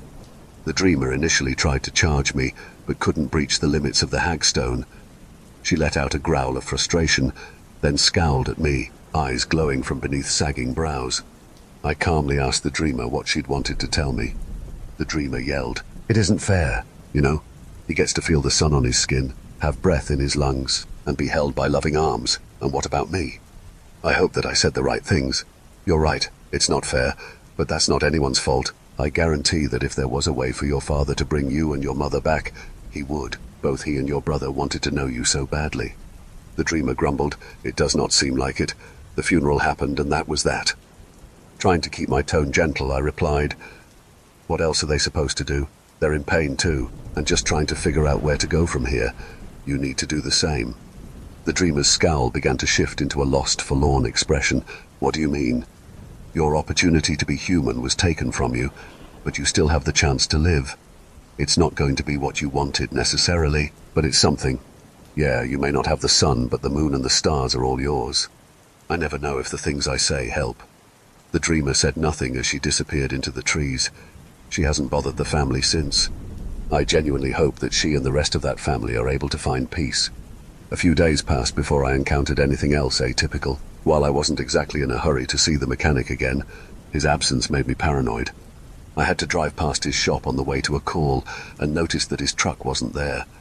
For whatever reason, that gave me a bad feeling.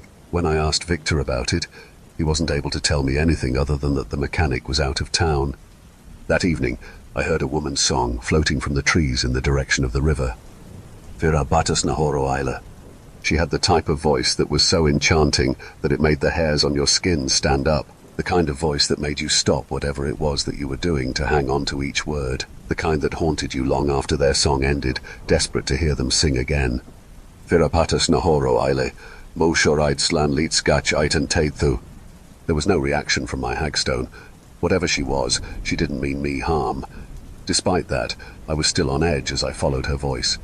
I found her solemnly scrubbing at a red stain in a white shirt as each word left her mouth. I saw that the singer had wet blonde hair that was even lighter than mine, almost white, clinging to her soaked scalp and shoulders. Her nose and eyes were tinged an irritated shade of pink. A weeper. While the weepers generally aren't dangerous on their own, these neighbors only appear when death is coming for someone in your family, though they can get violent, if provoked. Seeing her made my heart rate quicken as I wondered who her song was about. I approached her slowly, noticing that her knuckles were bright pink, as if she'd been scrubbing for hours. She trailed off, her melody devolving into choking sobs. The weeper raised her head, big blue eyes bloodshot and gleaming with tears, her white eyelashes clinging together. She sniffed, swallowing back another sob. Admittedly, I was afraid, not of the weeper, but for whoever's shirt she held. Please don't let it be my mom's. Struggling to keep a tremor out of my voice, I asked, "Who are you grieving for?" The weeper's lower lip quaked.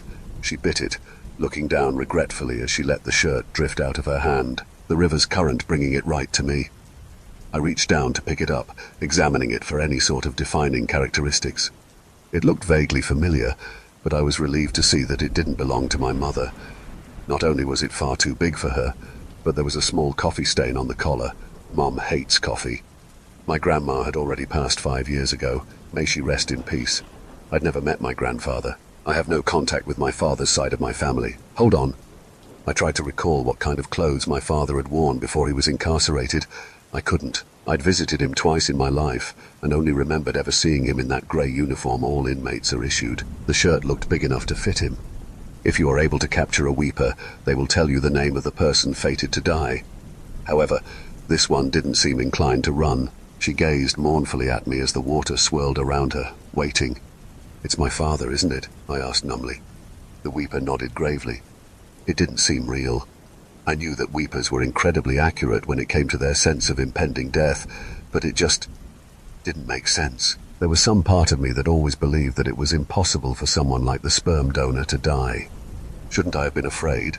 Or sad? Maybe if I'd had a normal father. Whatever it was that I was supposed to feel, I simply couldn't. Despite the messiness of my thoughts, I told the weeper, "I appreciate your song." The weeper offered a sad smile. "You would be the first." I told her then that her voice was beautiful, and I meant it. Before I left, she asked me something that surprised me. "Would it be all right if I sang for you again outside of my duties?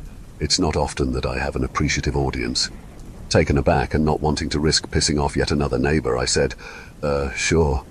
Some of her grief seemed to alleviate as I walked away. Her song continued, following me as I made my way back to the G6. I set the shirt on the floor so that it wouldn't get the seat wet. Everything clicked then. The shirt, the mechanic's absence. The G6 used to be my father's, and the title is still in his name. Rest assured, I haven't shared a last name with him since I was 6. Long story short, Mum grabbed me one day and took us off to hide at my grandma's house. After he came home from work and saw that we'd left him, he brought his gun to a Gulf gas station. Only one other person besides him survived, and she is paralyzed from the waist down. I don't want to say what other sickening things he did to her. There were some people, namely my sperm donor's side of the family, who blamed my mum for the shooting, saying that if she'd just been a better wife, he wouldn't have killed all of those people or tortured that woman. They weren't the only ones either. How could she not have known he was like this? How could she raise a child with someone like that? To this day, the way she was vilified doesn't make any sense to me. The harassment eventually got so bad that she and I had to change our names and move.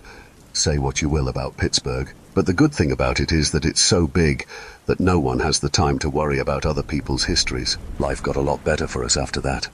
So there you have it.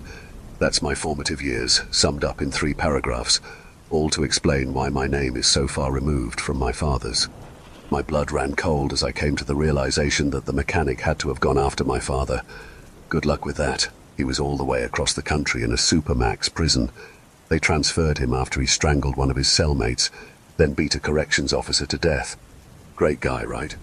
After I got home, I googled my old name, wanting to be sure that the one that I've used for almost 30 years now wasn't associated with it. I got all the way to the 10th page and nothing came up.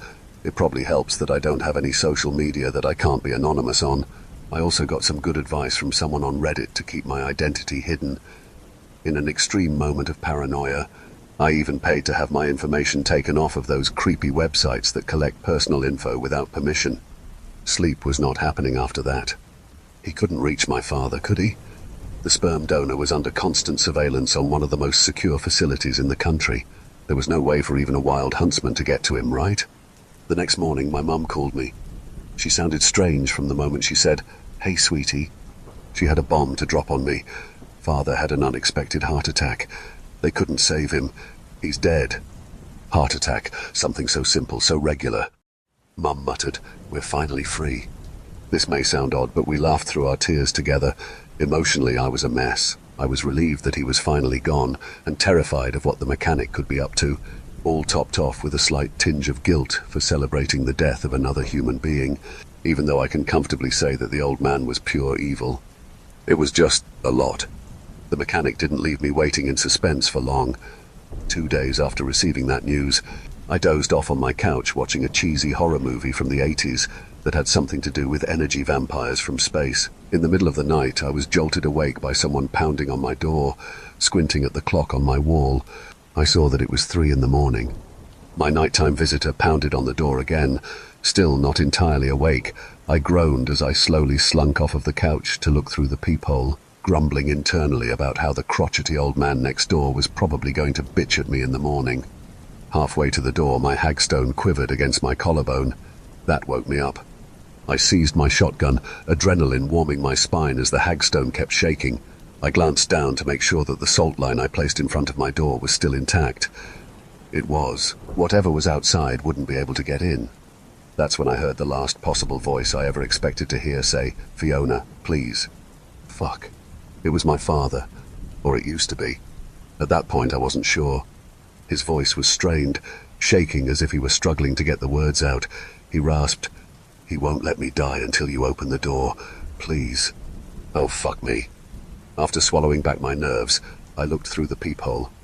Even though I'd been ashamed to be related to him my entire life, when I saw what the mechanic had done to him, I had to hold back a scream as I recoiled away from the door. We looked too much alike. Same mouth, same eyes. The mechanic had left all of the parts of my father that I shared with him. It was all too easy to imagine that it was me that had been mutilated instead. Pieces cut off until I was reduced to sentient meat. The miserable thing on my doorstep pleaded again. Wiping my eyes with the back of my forearm, I forced myself to turn the knob, shotgun in hand with every intention of putting what used to be my father out of his misery. It was even worse when I could see all of him. What was left to see, anyway. There were 2 short whistles from the parking lot. I glanced up to see that damned boxy blue truck parked beneath the only working light, the mechanic leaning against the driver's side door. Even though his face was obscured by the shadow cast by his baseball cap, I was certain that he was loving every second of this. He whistled again, as if he were calling a dog. What used to be my father stiffly shuffled on twisted limbs towards the mechanic, shaking and groaning with each movement. I didn't care if the old bastard next door, or any of the other tenants, complained as I took aim and blew a hole in the back of my father's misshapen skull. He dropped to the ground, then began to drag himself along as best as he could. Both arms ended in stumps. For years I'd hated that man, wished that literally any other person on the planet would have been the one to provide the sperm that won. Some may argue that after what he'd done to so many other innocent people, he deserved to suffer like this, and before that night, I would have agreed. However, it's something else entirely to see him crawling on his belly like a worm, mangled by something that somehow managed to be even more vicious than he was. I knew that I couldn't save him or even offer him the mercy of death. Whatever happened to him next was entirely at the mechanic's discretion. There was only one way I could think of to help him. Ignoring the nausea stirring in my gut, I crossed the salt line and picked my father up, gritting my teeth as he howled in agony after I accidentally put too much pressure on his exposed muscles. I carried him as close as the hagstone would allow, without making the mechanic flinch, setting him down on the cracked pavement as gently as I possibly could. The amount of strength it took to remain polite was astronomical. He did what you wanted, now please just let him die. The mechanic tilted his head, letting the light illuminate half of his handsome face as he narrowed his eyes at me. "What, you don't like my new pet?" he asked. "God, he's the fucking worst." Before I could say anything else, the mechanic smiled as he said, "You know, he and I talked for hours after he died. He was a right pain in the ass. It took me breaking out the pliers for him to remember just Fiona. Hell of a dad, right? Pretty name, by the way. Shame it ain't yours anymore. I'm running out of time. Please release him. You're bound to your word." "All righty," the mechanic said, grin still in place as he bent to drag my father towards him. When I saw the mechanic place his index finger in the corner of my father's eye, I quickly turned and darted towards my apartment, refusing to watch what was about to happen. Raina had been right. My father let out an animalistic shriek, sounding more like a trapped rabbit than a human. No one in the other apartments even woke up. Not a single light turned on. The next day, no one mentioned anything, not even the cranky old geezer.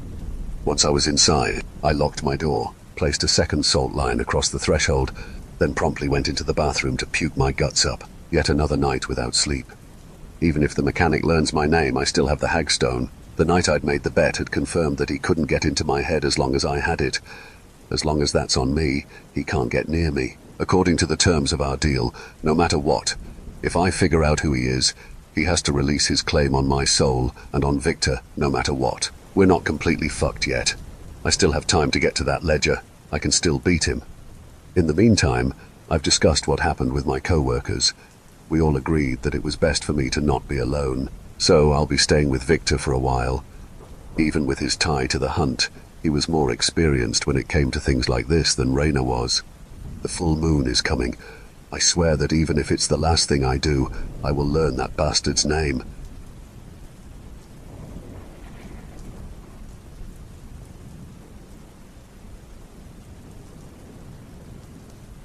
I need Yins to know that when I typed out the title of this one, I had the most self-satisfied smirk on my face.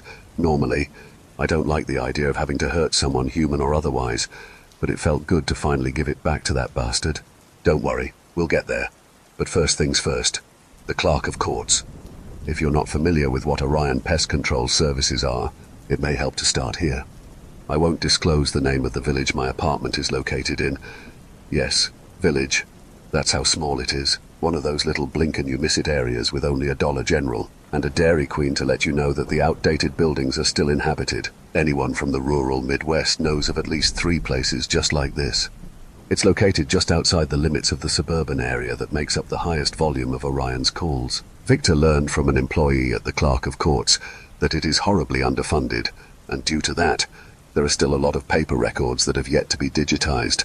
They really fell behind after COVID, so they've been trying to scan things in from as far back as 2020. Since I moved here from Pitt 3 years ago, mine should still be on paper. The question was if we could get to them before the mechanic could without getting arrested in the process. Luckily, I found out that Victor can turn into a cat. While I was staying with him, he'd taken the couch, offering me the bed despite me saying that I didn't care either way. Because of his condition, he can't salt off his entire apartment, so we secured the hall leading up to the bedroom and windows, leaving the front door open so that he could take care of any potential blood cravings. Just to be extra safe, I also salted the bedroom door. Even though I felt more secure knowing that I wasn't alone, I still had trouble sleeping. The exhaustion was starting to get to me. I'd had a headache behind my left eye that refused to go away, and my appetite was gone. It felt like I was living in slow motion. The morning after the mechanic brutalized my father, I discovered a fluffy black cat sitting on the middle cushion, paw resting on an open book to keep the pages from turning. Initially, I didn't make the connection. In my defense, I was exhausted. There are a few neighbors that can take the form of felines, so at first I thought it could be one of them. Did one somehow get past him through the front door? "Hey there, kitty!" I cooed, keeping my suspicions out of my voice, putting my palm out for it to sniff. The cat raised its head and glared at me. I recognized that icy gaze instantly. No one gets as annoyed with me as Victor does. I raised my hands at him. "You didn't think to mention this." The cat grumbled before trotting off down the hall. Shortly after, Victor stalked into the room, tying a bandana around his permanently slit throat. "I didn't mention it because I just learned about it myself," he explained. "When?" "About 3 days ago. Figured it wasn't thrilling enough to make a fuss about it." "How in the hell is turning into a cat not thrilling?" "Okay, Vic, hold on. I remember reading about Draugr being able to grow to the size of a barn. Are you able to do that, or shrink to be as small as a mouse?" "As far as I know, only emotionally," he replied flatly. To summarize the rest of that conversation, he'd been testing himself for a while to learn more about what he'd become. So far, it's been easier said than done, especially since he's been busy balancing his obligations to the hunt with his regular duties at Orion. He'd figured out about the cat thing after meditating for the first time. He said he'd felt the need to clear his head and thought that it couldn't hurt to give mindfulness a whirl. Next thing he knew, he was on 4 legs. When I'd caught him reading, that had been his way of training himself to hold on to that mindfulness while distractions were in place. Yins may be wondering, what does this have to do with the clerk of courts? Rayner distracted the tired receptionist with some pressing questions about a marriage license. He didn't even notice that a cat trotted past him after Rayner set her backpack on the ground. After she was certain that the boss hadn't been discovered, she joined me where I waited in her car outside. It was the only vehicle that the mechanic wouldn't easily recognize if he made a move. Fidgety, she pulled down the visor, looking unnerved with her own reflection. Her facial injuries looked a lot better. By this point, most of the scratches had healed to thin, dark lines around her eyes that seemed like they'd disappear completely within a few more weeks. However, the one that went from her eyebrow to the bridge of her nose looked like it was there to stay. Speaking from experience, facial scarring does take some time to get used to. Rayner quickly shut the mirror. With an anxious huff, Rayner commented, "Now, I don't want to bring this energy into the world, but if Psycho Mantis shows up, what then?" "By this time, he should still be at his shop," I replied, "but if he decides to drop by, I'll find some way to keep him out. He won't resist the chance to try to fuck with me." Rayner looked concerned. "Won't that make things worse?" I sighed heavily. "Probably. It'll be even more of a nightmare if he finds my name, though. I'll take a few minutes of psychological torment over an eternity of it any day. For the record, I don't know if the poor souls trapped in the trees are there forever, or if they someday fade away, but my point still stands. The mechanic was going to continue to try breaking me down regardless of my behavior." She shuddered. "Well, when you put it that way..." There was movement at one of the clerk of court's open windows. A little black paw was waving through it. Rayner jumped out of the car, glancing around, looking suspicious as hell. When she got to the window, she stood on tiptoes, reaching in, retrieving a manila envelope first, then sliding it into her backpack. Then she grabbed Victor, cradling him awkwardly, as if acutely aware that he was her boss. He looked equally as unenthused to be held. In other words, his impression of a regular cat is pretty convincing. Rayner's eyes suddenly got big, then she sprinted back to the Monte Carlo, shoving both the cat and the backpack at me. Victor let out an irritated meow as he hit my lap abruptly. She started the car and zoomed off as if we'd just robbed a bank. When I made a comment about it, she told me to look behind us. Blue truck. It was coming down the road. As it approached the clerk of courts, its blinker turned on. I shivered. We'd just missed him. I stared into the mirror, expecting him to turn around and pursue us at any second. Our exit was extremely suspicious, and if he recognized us, it wouldn't be hard to deduce what we'd been there for. The mechanic got out and simply waltzed into the building, most likely to enchant the poor receptionist into handing my life over to him. He hadn't recognized us. We'd gotten very lucky. I'd gotten lucky. 1 minute later on our end, and he would have had my name. Rayner said what we were all thinking. That was way too close. All I could do was nod. We were all on edge the entire ride to Rayner's apartment. I searched through the envelope, worried that something was missing.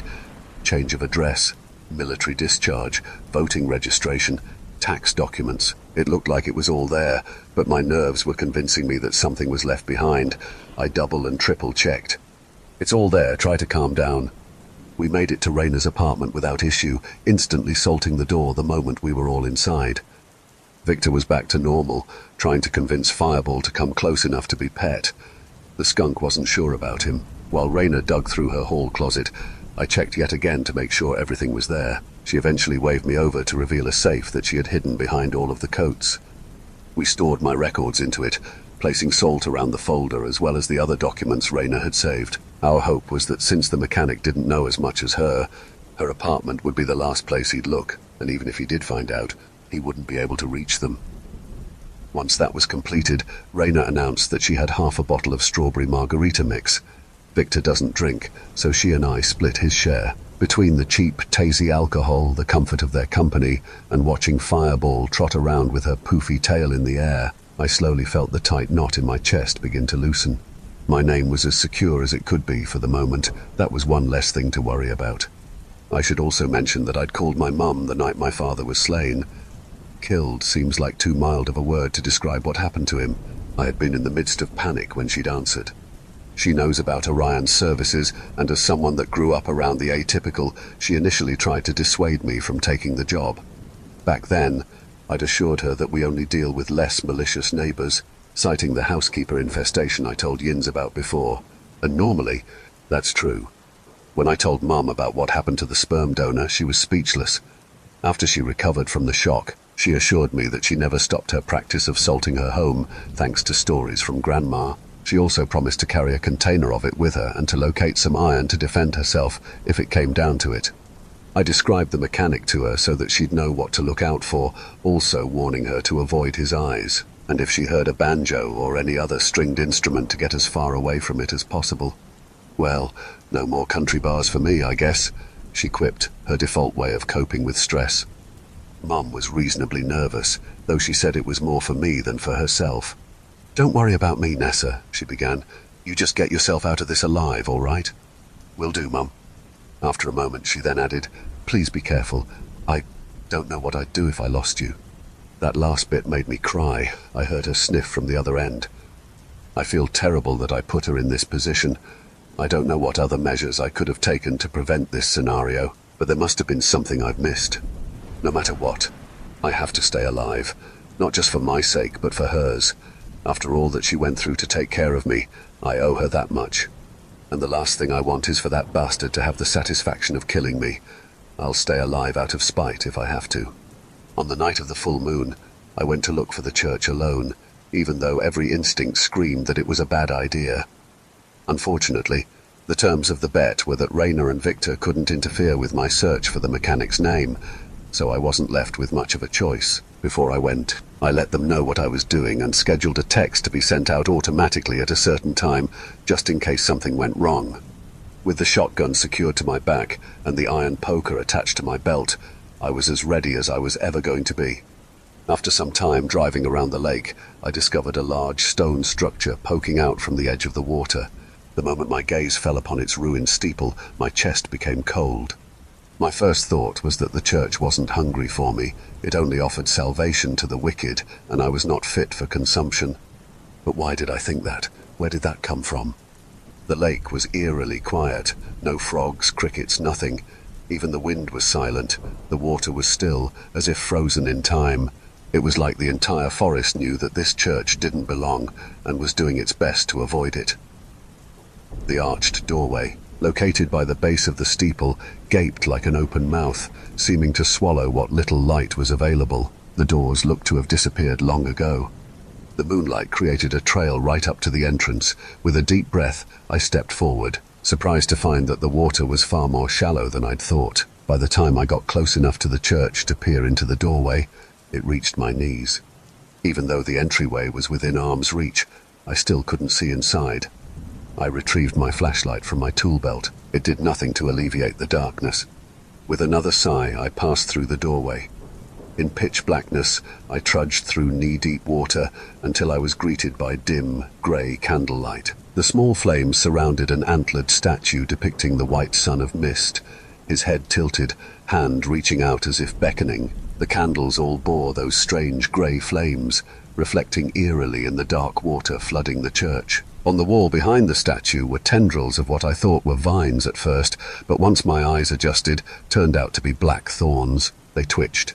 Every once in a while, the pulsing would reveal torn flesh encased in the plant's coils. Against my will, one of the mechanic's memories came to mind. Black thorns drink the blood of the unworthy. I shuddered, looking away from the thorns. The ledger. I had to find it, then get the hell out of this place. My hagstone had remained still this whole time, but I couldn't shake off the feeling that something just as bad, if not worse than the mechanic, was in that church somewhere. I waded through to the first door that I saw to the statue's right, even though I'm certain I saw its head turn to look at me in the reflection of the water. When I glanced back at it, it hadn't appeared to move. Its reflection was back to normal as well. I know what I saw, and I know from experience that the hunt loves to fuck with people's heads. I entered the room to find what looked like a dining hall. The air was heavy with the musk of lavender, tinged with the metallic stench of blood. Shining the flashlight around, there were rows of tables set up, illuminated by more ghostly candles. On shining platters, fresh viscera was served, topped with the small purple petals of lavender flowers as a garnish. Here's another thing Yins need to know about the neighbors. Never eat their food. Otherworldly feasts will rob you of all earthly pleasures, without the love and comfort of food or family, trapped somewhere between life and death. However, it should also be noted that outright refusal of a neighbor's hospitality is an egregious offense. Don't eat the food, but be clever about it. On the subject of the hunter's feast, I'd bet money that's how those bird-like lesser hunters are made, either by tricking humans into consuming the food or force-feeding them. I turned back quickly, not wanting to take the risk of something seeing me and oh so kindly inviting me to join it for dinner. When I returned to the room with the statue, surprisingly, it was still there, and in the exact same position it had been in before. I was waiting for it to follow me. I know that thing moved earlier. Next, I tried a door located behind the suspicious statue. This room, like the others, was flooded. Shelves, as far as the eye could see, were overflowing with books. It smelled musty, like some of them had gotten damp. How big was this place? Under my breath, I swore. How the hell was I going to find the right one? In the memory, the ledger had already been opened when the mechanic was signing in, making it so that I wouldn't know what the spine or cover looked like.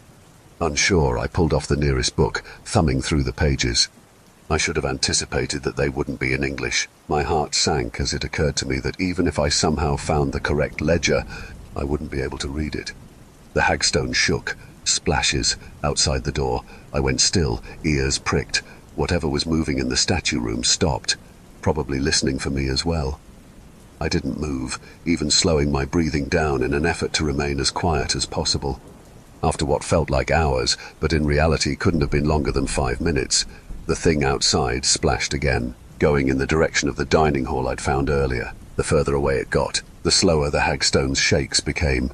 The door creaked open, then slammed shut.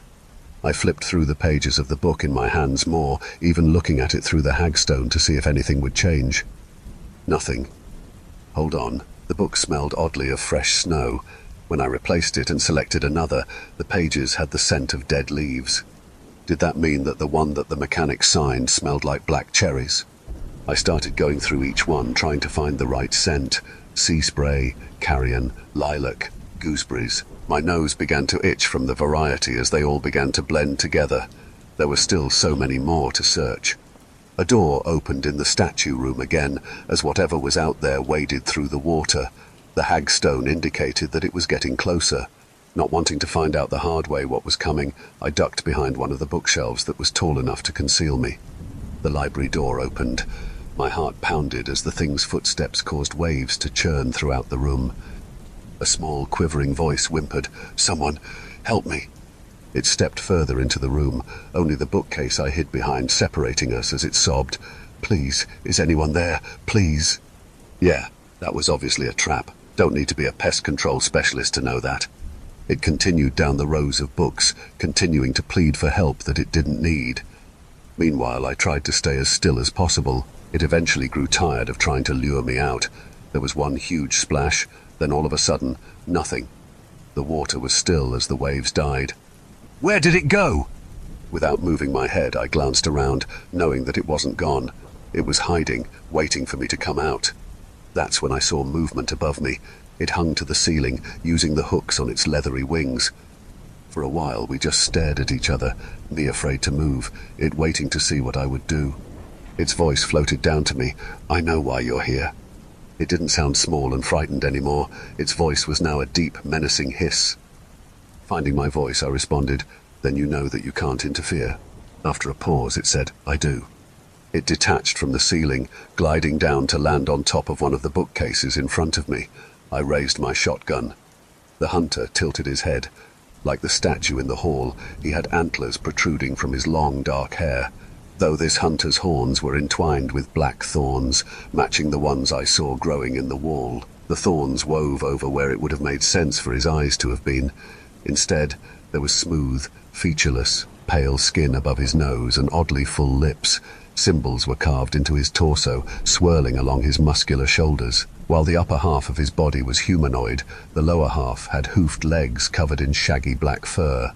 The hunter spoke again without moving his mouth. "I see why the captain wants you. If he hadn't already claimed you, I'd be tempted to take you for myself." I cocked my shotgun. The hunter laughed, lips still closed. "Easy now. Leave me to continue my search, if you please." The hunter snorted, crouching to sit on top of the bookcase, crossing one of his furry legs over the other. "Go right ahead. I won't stop you. I'll just be here, making sure you don't take anything other than what you came for." Afraid to turn my back on the hunter, I sidestepped my way out from where I'd been hiding, keeping my shotgun trained on him. Even though he didn't have eyes from what I could see, I had no doubt that he was watching every move I made. Glancing between the hunter and the nearest shelf, I pulled out another book. When I looked back at the hunter, I saw that he'd moved closer. Feeling somewhat silly, I sniffed the book, not wanting to shift my hold on the shotgun. Mildew. I put it back. In the brief second that it took for me to do that, the hunter was now seated on the bookshelf closest to me. He laughed when I flinched back, raising my shotgun at him again. "Distracting me counts as interference," I told him. The hunter flexed his wings before folding them against his back. "Someone's got to make sure that you're not going to leave with something you shouldn't. We don't take kindly to thieves around here. I'm sure you saw the ones in my thorns out there. I have no intention of taking anything else. Now please, allow me to continue my search." The hunter shrugged, laying on his side, resting his cheek on his hand. "As I said, don't let me stop you." He was just going to be a pain in the ass. Between the deal and the hagstone, this hunter couldn't do anything. I just had to ignore him as best as I could. As I examined another book, the hunter kept going. "So I gotta ask, do you think that even if you manage to succeed, and that is a big if, that this'll all be over? That you get to go back to terrorizing our kind without any repercussions?" "With all due respect, I don't terrorize your kind. I do what I can to keep yours and mine from killing each other." "Is that what you think?" He scoffed. "Your ancestors were the ones that forced us out of our own homes, confined us to mounds below the ground. And what did you do with what you took? You destroyed it, and you destroy it more each day, poisoning the water, shrinking our forests." The hunter got angrier with each word he spoke until he was practically snarling at me. The book I held also wasn't the right one. I put it back, selecting another. "God, where is it?" The hunter slid off of the bookcase, splashing me with water, then continued his tirade. "You don't deserve the world you stole. I'll tell you again, Orion, we don't take kindly to thieves here, and we know that it's just human nature to take." I resisted the urge to pull away from him or to defend myself. It wouldn't matter to him that the events he spoke about happened long before I was ever born, before Ireland was even a country. Just keep looking. He can't do anything. The next book smelled of brimstone, and the one beside it reeked of harsh chemicals. "Nothing to say, Orion," he growled. With the state he was in, saying anything, no matter what it was, would probably piss him off more. I kept going. "Cherry blossoms. Ugh, come on." The hunter's voice suddenly got low.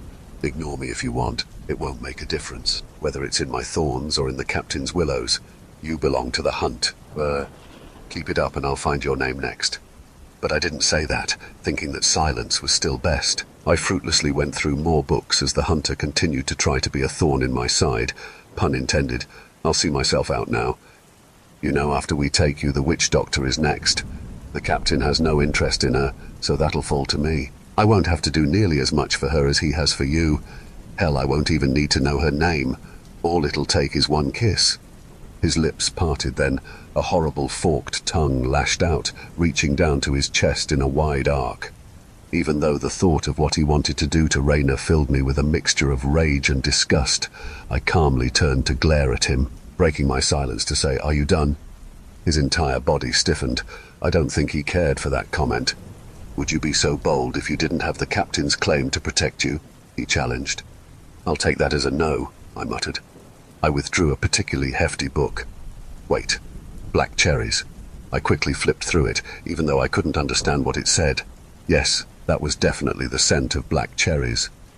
I breathed out a sigh of relief, clutching it to my chest with one arm, the other one still holding the shotgun. Softly, from the statue room, a banjo's strings were plucked. Fuck me. The other hunter had vanished.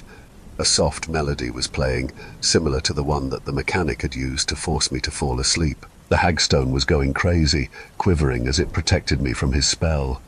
I quickly explored the library, looking for another door. A woman's deep voice whispered from behind one of the stacks, "It won't do you any good. There's only one way in or out."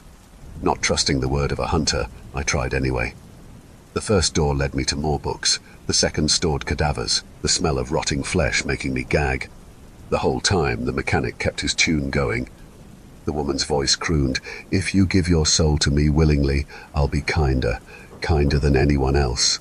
I didn't respond, propping my gun up on top of the thick ledger as best as I could, then marched to the door. The mechanic had dropped his disguise. Normally, he appears as a lean, pretty young man whose hair can't decide if it wants to be blonde or brown. The being holding the banjo was covered in iridescent chitin that reminded me of armor, clawed fingers grazing the strings. 2 pairs of wings spread from his back, like that of a dragonfly. Similar to the thorned hunter, he didn't have eyes. Spikes rose from his head to form an organic crown. His lipless mouth revealed sharp teeth bared in a permanent, grotesque grin. The mechanic's head lifted to face me. "Howdy." I kept the gun trained on him as I sidled towards the door. He kept playing as the hagstone rattled against my collarbone. "Looks like you found something. I trust our librarian made you feel welcome." He plucked the strings then. One of the candles suddenly flew towards me. I ducked, shielding the ledger against my chest. The mechanic continued, "You know, it's funny. I went to go get your records today, but the nice man behind the desk said he couldn't find you. How about that? Nothing for a woman formerly known as Fiona Cassidy. Either you're a ghost, or you pulled some bullshit." He swiped the strings again, a wave of water throwing me against the wall. Both the ledger and the gun slipped from my hands as I hit it roughly, the wind being knocked from my lungs. He'd found a loophole with the hagstone. As long as he didn't try to directly enchant me, and just acted upon objects, it couldn't do anything to shield me. I dove for the ledger just as he plucked the strings again, directing the water to pull it towards him. Keeping one hand on it, I felt for the shotgun. A wave hit me in the face, sour, rancid water invading my mouth and nose. I sputtered, gasping for air, turning my head as another aquatic assault slammed into me, knocking me on my ass. Through some miracle, I managed to keep a hold of the ledger. I scrambled in the water to move, my fingers brushing the shotgun's comb. The water launched me into the wall again, but this time I was ready for it, gripping onto both objects for dear life.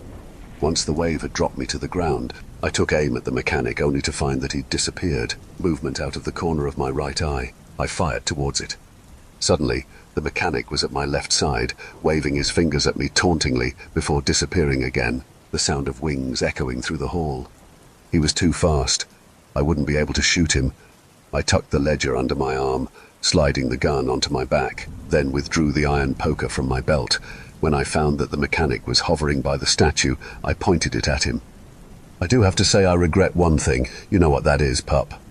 He started as he nonchalantly toyed with his strings. "No, but I'm sure you're going to tell me anyway," I grumbled. To my surprise, he laughed, the dim grey light glinting off of those huge teeth. "Well, look at you acting all tough. Now, as I was saying, I regret comparing you to your old man. Souls like his are fast food, you know. Quick and easy to get, but ultimately not all that satisfying." He disappeared in the blink of an eye once again. Holding the fire poker out, I glanced around as I crept towards the exit.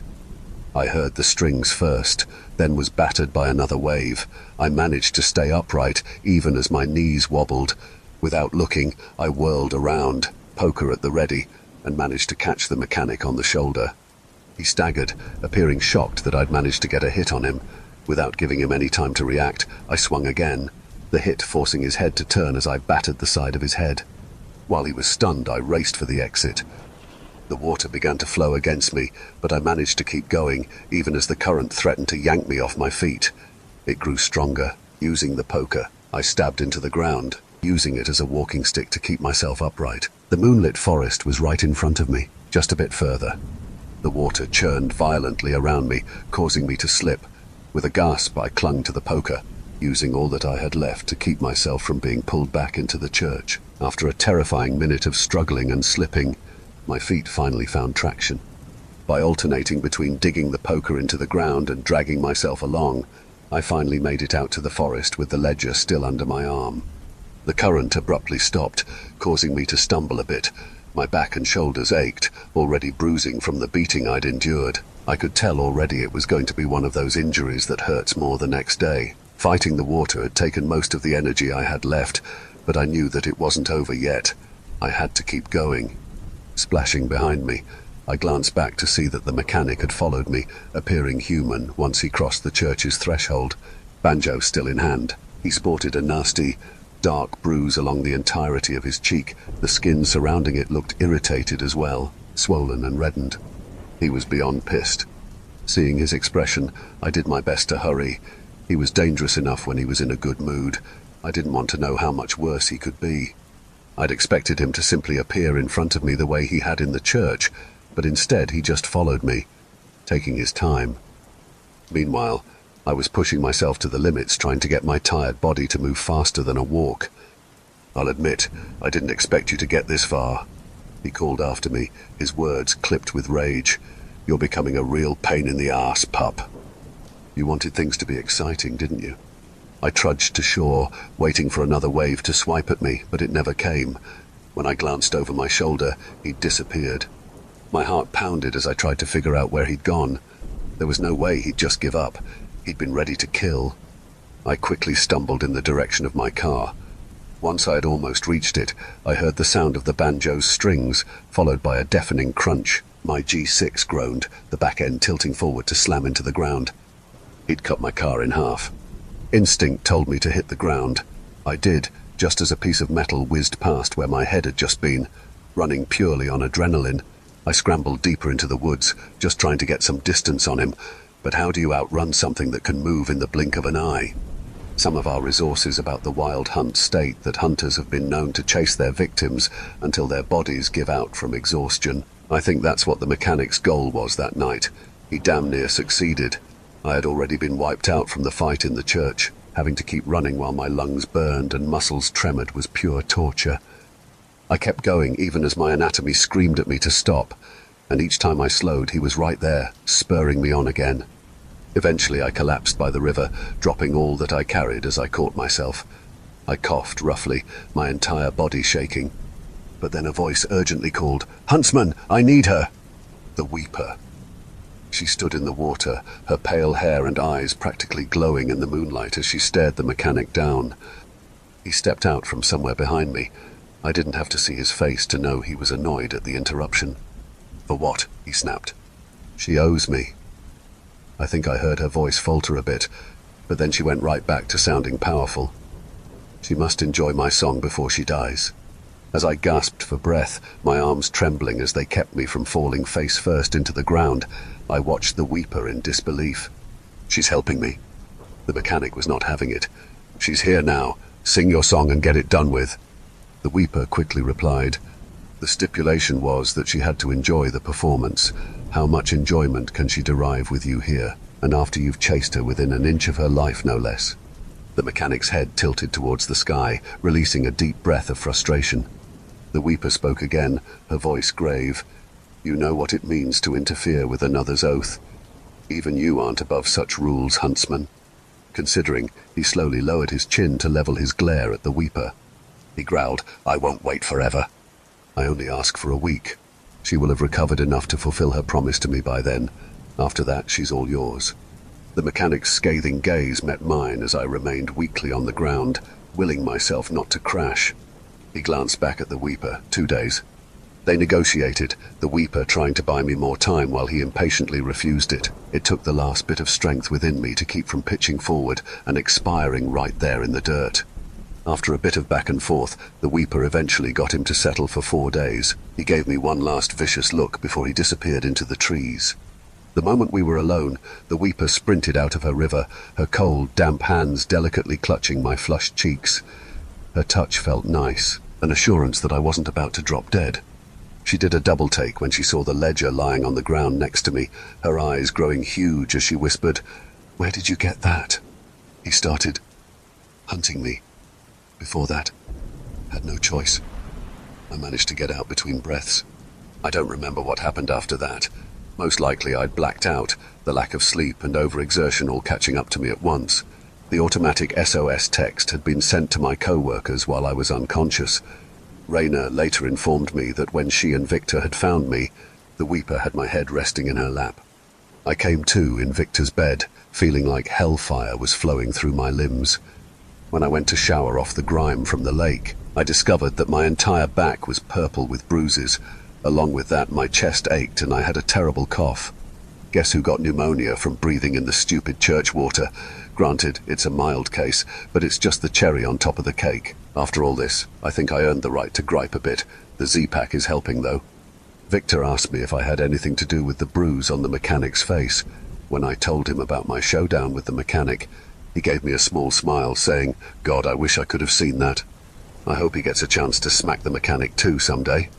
Currently, the ledger is hidden with all of our other important things, Raina's apartment, until we can find someone who is willing and able to translate it. Initially, I'd been worried that it had gotten damaged during the whole water war, but thankfully it was unscathed. My guess is that it's protected by magic. I think I might have an idea of who to ask to translate the book. I'll be seeing her in a few days to hear her sing. Wish me luck.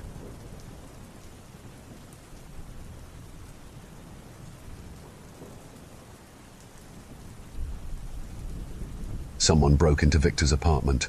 The first word out of his mouth when he found his front door unlocked was, "Shit."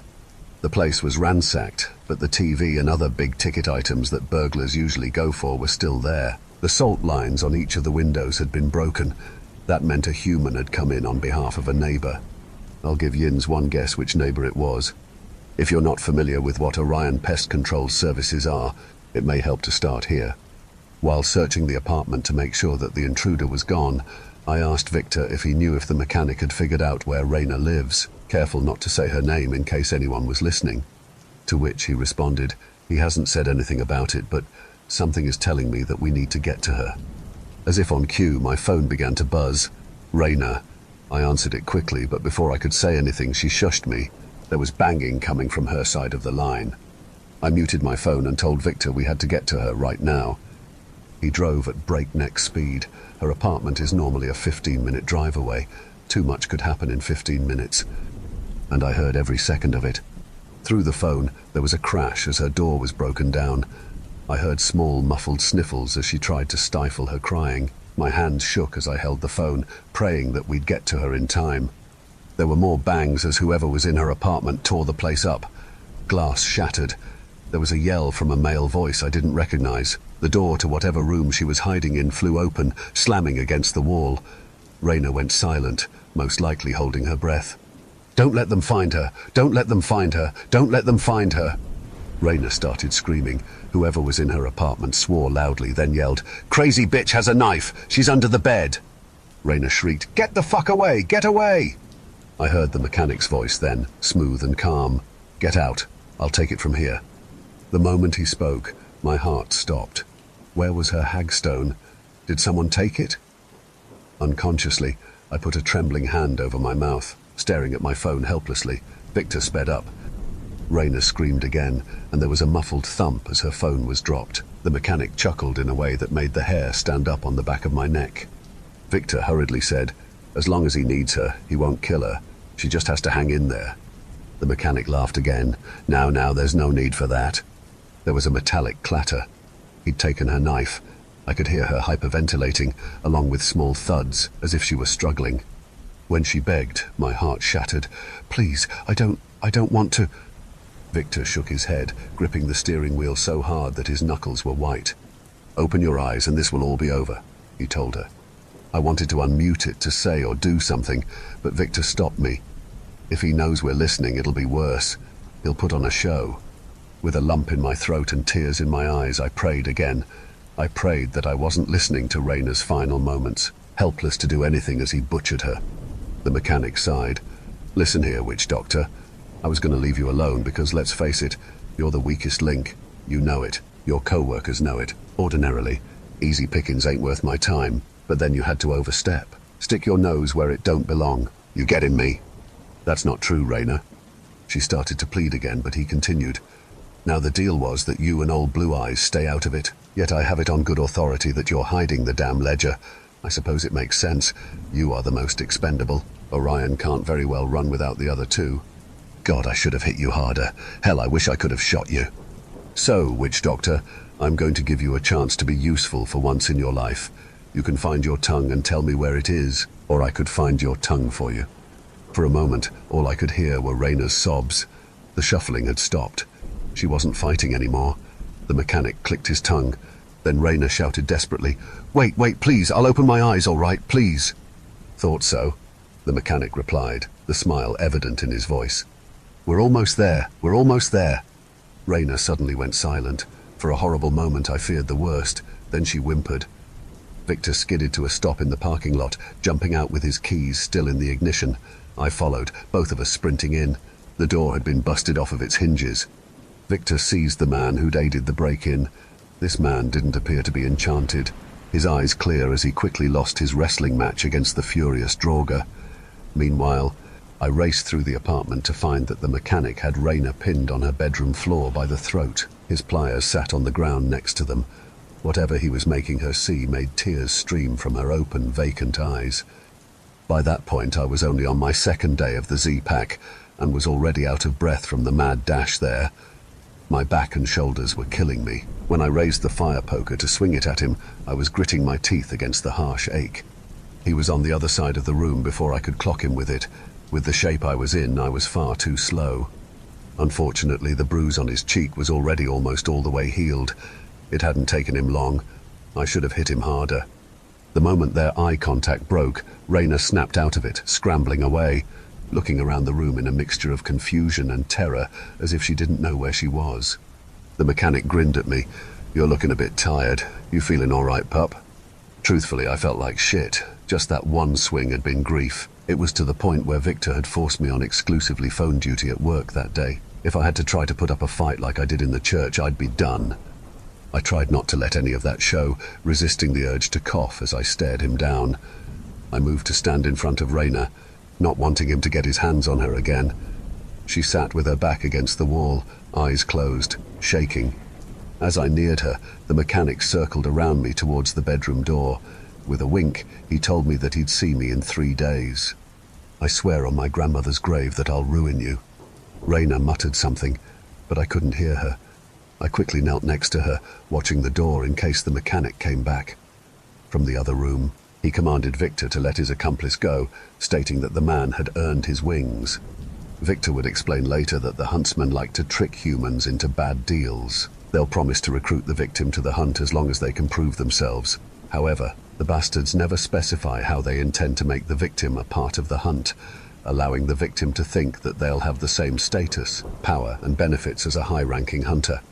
As such, that man became a crow later that night. After the mechanic led his unwitting accomplice to his fate, I let Raina cry in my arms until she was able to calm down enough to tell us what happened. She'd shoved both Fireball and her hagstone into the closet with the safe so that the mechanic couldn't get to either of them, sacrificing her own safety to keep the ledger and all of our records hidden. The skunk had started scratching at the door, making concerned weed whacker noises. When released, she immediately curled up in Raina's lap, seeming to sense, as all animals do, that her caretaker could use a good cuddle. "I'm sorry," she whispered. "The moment he put his pliers on me, I just broke. I'm not strong like you two." Seemingly without thinking, she curled her fingers, hiding her nails. It wasn't hard to imagine what he'd intended to do with those pliers. "Everything he said about you was bullshit," Victor reassured her. "You risked your life to protect our only chance to stop him. That's pretty damn strong to me." Still shaking uncontrollably as she held Fireball, she quietly continued. I thought that if I could let him into my head while I was thinking about my mom, he wouldn't be able to resist. He'd focus more on that, use it to torture me. I was right. I held her tighter as she broke down crying again. I was 10 years old all over again. I was in that house. You're here now, I soothed. Whatever it is that he made you see is in the past. I told her to look around the room and tell me everything she saw. It's a technique a therapist taught me when I was having trouble readjusting back into civilian life. She did it as she absent-mindedly stroked Fireball's fur, eventually calming down again. We need to hide it somewhere else, Victor said. He's getting impatient. I'm taking it to the Weeper, I announced, then immediately started coughing. Not right now, you're not, Victor retorted. You're not in any condition to be traipsing around the woods. He's not going to wait, I started to protest. So I'll have to buy us some time. He's going to be busy with that poor dumbass he used to get past the salt. While he's distracted with that, I'm going for that fucking banjo. I blinked at him in shock. Are you serious? He nodded, eyes blazing. You two stay together. Hagstone's on, both of you. Even if this doesn't work, he's going to be pissed. And I'll let you two decide where to put the safe. With what I'm about to do, it's probably better that you don't tell me. He'll try to pull whatever information out of me that he can. Won't you be breaking your agreement? I argued. And mine as well. You heard what he said over the phone. As far as he's concerned, we've already cheated just by helping you hide the thing. In his mind, if we bend the rules, he can too, which means he might recruit another hunter, and if that happens, it'll be one like him. He explained, if I can get his weapon away from him, they'll have no choice but to deal with me first. Rayna piped up, take my stone, you'll need it more. You keep it, I'm already dead, the worst they could do is... A lot, she interrupted, the worst they could do is a lot. You know what he did to my father, I added. I guarantee he'll find a way to one-up himself with you. He went quiet, lowering his eyes. I followed that up with, besides, if something happens to you that leaves one of us to become manager, and personally, I don't think either of us is up for that responsibility. You really want me running the place? That earned me a small smile. In the end, we convinced him to take the Hagstone. Rayna agreed to be glued to my side until he returned. In the meantime, she and I brought the ledger with us with the intent to hide it later. While he set off on his mission, I helped Rayna pack up a few things for herself and the skunk before we took her car to my place. On the drive there, she opened up about what the mechanic had made her see. When Rayna was 10, her mother had disappeared without warning, leaving Rayna alone with her 6-year-old brother. They'd thought that she would return the next day. She didn't. A week passed. They ran out of food. Rayna had to steal and thought she was going to hell, like her mother had told her she would. She tried her best to keep herself and her brother clean and fed, hoping that if she was good enough, her mother would return. She'd convinced herself that her mother had left because of her. 2 months passed. Trash was piling up in the house. Her brother got a fever, so Rayna ended up going to a neighbor for help. The old man called Child Protective Services when he saw the conditions that the children were living in. Rayna and her brother were separated. To this day, she doesn't know what happened to him. A 3rd month passed. According to what the old man told Rayna's guardian, the woman she called her Lola, Rayna's mother reappeared like nothing had ever happened, apparently angry that her home was in disarray. She never tried to get Rayna or her brother back. As an adult, Rayna had reached out, wanting to understand why she'd done what she did. Her mother told her that it simply wasn't her problem anymore, and she'd said it without any emotion, with no regard to what she'd done to her kids. So, if Rayna's mother ever happens to read this, drop your coordinates. I just want to talk. We didn't end up hearing or seeing anything from Victor the next morning. Naturally, that made us both nervous. To make matters worse, a black tow truck painted with dramatic blue lightning bolts was parked across the street from my apartment complex, the side of it reading Dubnos Towing in big white letters. Its driver left once to smoke. Rayna noticed him too. Well, he's obviously evil. He has all the red flags I love most, she joked anxiously. Before I looked through the Hagstone, I saw a man who had the sides of his short dark hair shaved. Tattoos swirled along his muscular arms. The stone revealed that it was the thorned hunter I'd encountered in the library. What the hell is he doing here? I wondered aloud. Did that mean that Victor had succeeded? I texted him, telling him to avoid that road. A few minutes later, he called me. Judging by the noise in the background, he was driving as he urgently asked, What does the hunter look like? My description went as follows. Without the hagstone, he looks like an edgy TikTok fuckboy. With it, he's got antlers, thorns, bat wings, and goat legs. He sighed. Fuck me, that's Briar. Briar? Raina repeated, glancing out the window again. Is he better or worse than Psycho Mantis? Between the two, I'd rather deal with Briar, but that's not saying much. He's terrible in his own right. The mechanic probably sent him over there to intercept me. So you have it? I asked hopefully. You actually stole his banjo? Yes, he replied to my and Raina's relief. I'm not sure where I'm going yet. I'm just trying to get some distance on them at the moment. Once that happens, I'll figure out what to do with it from there. Is the mechanic pursuing you right now? Not yet, but if Brer's out, that means it's only a matter of time, he answered gravely. Listen, I started. I know I'm still not 100% after the church incident, but I think as long as they're preoccupied with you, that'll give me the chance I need to get to the Weeper. We'll just have to hope she's willing to help. Victor hesitated before responding. I don't like that idea, but I know you. So if you do end up trying it, arm yourself to the teeth and make sure that Briar doesn't see you. Looks like I was going to be crawling out of my bathroom window. It was the only room with an exit facing away from where the hunter waited. We wished each other good luck, then hung up. I remember hoping that it wouldn't be the last time I spoke to him. Before I left, I warned Raina that when I'd encountered Briar in the library, he'd threatened her. She didn't react much, eyes empty as she admitted that she was burned out, unable to have the capacity to be afraid. I've been there. To be safe, I left the fire poker with her in case Briar made a move on her. Meanwhile, I'd take the shotgun. With all that's been going on, we haven't had much time to train her with firearms other than basic gun safety, so that arrangement seemed safest for everyone. Before setting out, I placed the ledger on some saran wrap, sprinkled salt all over it, then sealed it. I don't know if that would help, but in the off chance that either one of those bastards caught me, I wanted to make taking it back as difficult for them as possible. I took some ibuprofen along with my next round of antibiotics, grabbed a handful of cough drops, told Raina to pray for me, then pulled myself through the window. She handed both the ledger and my gun out to me before shutting it. Sliding the shotgun onto my back, I hurried towards the river as quickly as my tired body would allow, looking over my shoulder the entire time. If I was followed by something, I couldn't see it. I sucked on one of the cough drops to keep myself quiet. The last thing I needed was for the pneumonia to give me away. It took a while of following the river until I found the Weeper. She was seated on a large rock in the water, humming softly to herself. When I approached, she stopped, looking alarmed. You shouldn't be here, she whispered, eyes flitting about. Not yet. You haven't recovered. I don't have time for recovery, I replied, withdrawing the ledger from below my arm. The Weeper eyed the ledger, her expression unreadable as she breathed. You are going to ask me to read it, aren't you? I couldn't hide my guilt. I don't want to put you in this position. Believe me, the last thing I want is to drag anyone else into this nightmare. But the situation is dire. He was supposed to give you more time, she commented. The huntsman has been targeting those I care about in my stead. She shook her head, eyes lowering onto the water rushing around her ankles. I should have known. That one is ruthless. I waited for her to say something else. She simply stared into the river, face drawn in a contemplative frown. The Weeper eventually uttered, If I helped you, there'd be repercussions. The hunters don't just reserve their cruelty to the humans they set their sights on.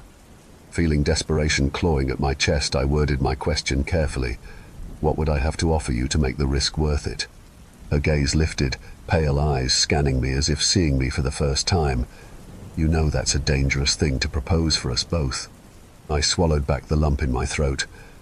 What he did to my father was a preview of what I have to look forward to if I can't learn his name. I only have 3 guesses, and I've been too afraid to use even one of them.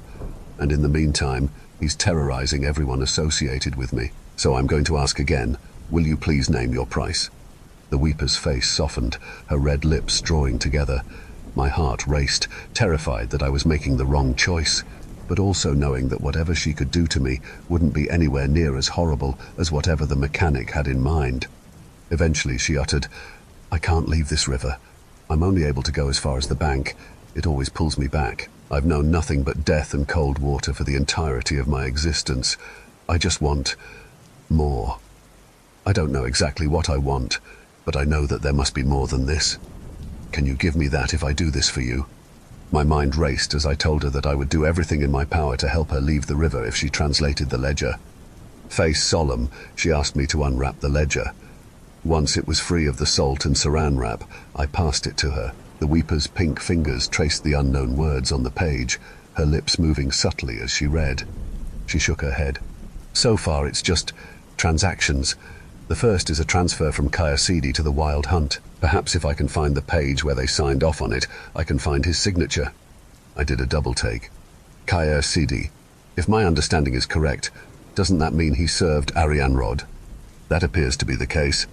This huntsman had been a guard of the fortress before swearing his allegiance to the White Son of Mist. So I was right. The mechanic is an old bastard. She continued to thumb through the pages. Her eyes suddenly widened. There it is. My heart raced. This was it. After all of this turmoil, I was finally about to learn his name. She clutched my shoulder to pull me close, her skin so cold that I could feel it through the fabric of my shirt, and whispered it into my ear, careful that nobody but me would hear it. She asked me if I was ready. Even though I wasn't sure, I nodded anyway. The weeper's fingertips slid down from my shoulder to comfortingly trace the back of my hand delicately as she began her song. I took her hand in both of mine, trying to warm it. It was no wonder she wanted out of the river. Being cold and wet for eternity seemed like its own special version of hell. She seemed taken aback by this gesture, but made no move to retrieve her hand. Once again, her voice captivated me. The first time I'd heard her, the song had seemed mournful. This time, even though I couldn't understand the words, the tone of the one she sang to me then struck me as hopeful. Tiananals thar dom dulam, Tiananals thar dom dulam. The weeper glanced around warily as she sang each word, as if anticipating that the mechanic would appear at any moment. I did my best to focus on her and not the frantic beating of my heart. Her hand was beginning to feel like it was warming up. While I listened, my thoughts were racing, thinking of the next steps. I'd have to find him before he found Victor, not just for the boss's sake, but to keep the mechanic from getting his banjo back. I wouldn't put it past him to try to kill me off again before I could utter a syllable. Dan kwan marsgathan gorm gun sgleo, spum hormom hian bithan dat wibist leet. As her song came to its end, I was surprised to find that nobody had appeared to come after me. Definitely have Victor to thank for that. The weeper looked equally concerned and shocked, seemingly reluctant to pull her hand away as she urged me, "You need to hurry. Go. Now." I grabbed the ledger and started to head back the way I came. First things first, I had to find Victor, make sure that they hadn't caught up to him. With the ledger tucked under my arm, I wrestled my phone out of my pocket to call him. The call was answered, but he didn't say anything. There was just dead air. Something wasn't right. "Hit 1 if you can't speak," I whispered. There was a chuckle that didn't belong to the boss. "I was hoping you'd say his name, and I gotta say, it's a shame he doesn't have any of his contacts saved. Just numbers. He's a son of a bitch, but he's smart. Not the mechanic either. Briar, how did he get Victor's phone? Shit. Where is he?" I demanded as dread settled within me. "Are you asking about my superior or yours?" "First mine, then yours. The thief of Orion can't speak now, not until he returns what he took." Keeping the fear out of my voice, I asked, "What have you done to him?" "Nothing yet. We're at a bit of a standoff. Better hurry, though. Captain will be here soon enough." "Where are you?" They were by the lake. I just had to follow the river, and I'd end up there. It was just a matter of if I could get there in time. "If I give you the ledger, will you let him go unharmed?" I asked. As long as I knew the mechanic's name, I could afford to let it go, especially if it meant that I wouldn't have to lose someone I care about. Briar clicked his tongue. "That's not my call to make. I'm just a hired gun." Trying not to sound as desperate as I felt, I asked, "Will you please let the mechanic know I'm on my way?" Briar snorted. "I'm not his secretary." Resisting the urge to curse at him, I hurriedly explained, "He'll want to know that the weeper sang her song. I'm fair game. Now, he'll want to wait." There was a pause. Briar sighed as if I was asking the world of him, then said, "I'll pass it along." Fucker hung up on me. "All right, follow the lake. No problem. On another note, I should have brought more ibuprofen." My hagstone shivered. There was a low hum deep within my chest, followed by whispers.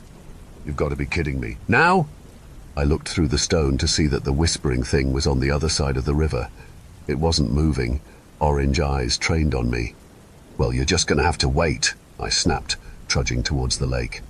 It followed me from the other side of the bank, the whispers growing more frantic. It kept pace with me perfectly, eerily silent for how big it was, not stepping on a single twig. Hold on. Could it cross the water? I tried to recall if it had during its fight with the crows. I'd been running, so I didn't see. As it followed me, the whispering thing didn't attempt to get anywhere near the water. As I approached the lake, it paused, realizing that it was going to lose me soon if it couldn't get to my side of the bank. It let out another hum, reaching a leg towards the river, then withdrawing it before it could touch the water's surface. Up ahead, I could see that there was a wall of black thorns. Briar, turned away from me, paced in front of it, arms crossed over his chest. No sign of the mechanic, though I doubted that it would take long for him to get there. Through the gaps between the branches, I saw movement. Victor. He was surrounded by those thorns, not able to escape while Briar was unable to reach him thanks to the hagstone. That made me glad that we'd forced the boss to take it. I don't even want to think about how things would have gone if Briar could have gotten to him. The whispering thing's huge eyes followed me as I approached the thorn wall. Briar paused his pacing to look me up and down in disdain. "You brought trash with you," he said, eyes narrowing at the whispering thing as it started to circle the lake, searching for a way around that didn't involve water. The voices made my head pound. "I didn't bring it, it came along," I said flatly. The mechanic's voice made my muscles tense. "It wants trouble. Best give it what it wants, Briar." Briar gave the whispering thing a nasty smile. "You got it, sir." With that, he disappeared. The whispers ceased, leaving me with a dull ache behind my temples, because I really needed to be in more pain. The mechanic came to stand at my right side, commenting, "Can't stand that thing. Been trying to get rid of it for a while." I didn't waste any more time. I spoke his name, Iolo ap Hugh. I don't think it hit him at first. He blinked in disbelief, then all of a sudden his eyes lit up with realization. Once it truly sank in, his jaw tightened and his eyes slitted with fury. At his expression, I dropped the ledger to the ground, standing over it so that I could properly aim with the shotgun. He let out a quick, harsh exhale before muttering, "I see you found someone to translate it." "It's over," I said, even though I had a bad feeling that it wasn't in fact over. "Relinquish your claim on all of us, as promised." Unexpectedly, he began to laugh. I kept my gun on him. Still laughing, his cheeks flushed. He shook his head slowly as he said, "I've been around for over 1,000 years. In all that time, no one has named me, then some fucking rat catcher from Pennsylvania comes around." He flinched when I said his name again. "Iolo, it's over." His sardonic smile stayed as he said, "Well, I guess I got what I wanted. This is fucking exciting, all right." I'd never seen him like this before. It scared me more than the rage he'd displayed when he'd chased me down. He shook his head again, chuckling breathlessly. "All right, I relinquish my claim on your souls. Now we both get what we want." Distantly, the whispering thing hummed again. Between clenched, grinning teeth, Iolo hissed, "And Briar still hasn't killed that fucking thing." I wasn't sure where this interaction was going at the time, but I knew it wasn't going to be anywhere good. We had to get away now. "My boss, let him out of the thorns," I requested firmly. His eyes were strangely bright. "And then what? You waltz off with my instrument? Drive me out? Is that how you think this'll go?" Victor spoke through the thorns, his tone even. "I'll return it, along with the ledger.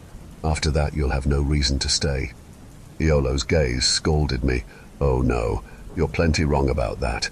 Do you really not see it after all the time you spent with us, Blue Eyes?" Naturally, that threw me for a loop. I spoke without thinking. "What are you talking about? And if you try something, I'll put your name on a billboard." Iolo chuckled again, his grin devious. "You really don't see the opportunity you have, do you?" "Whatever you want to say, just say it," I spat.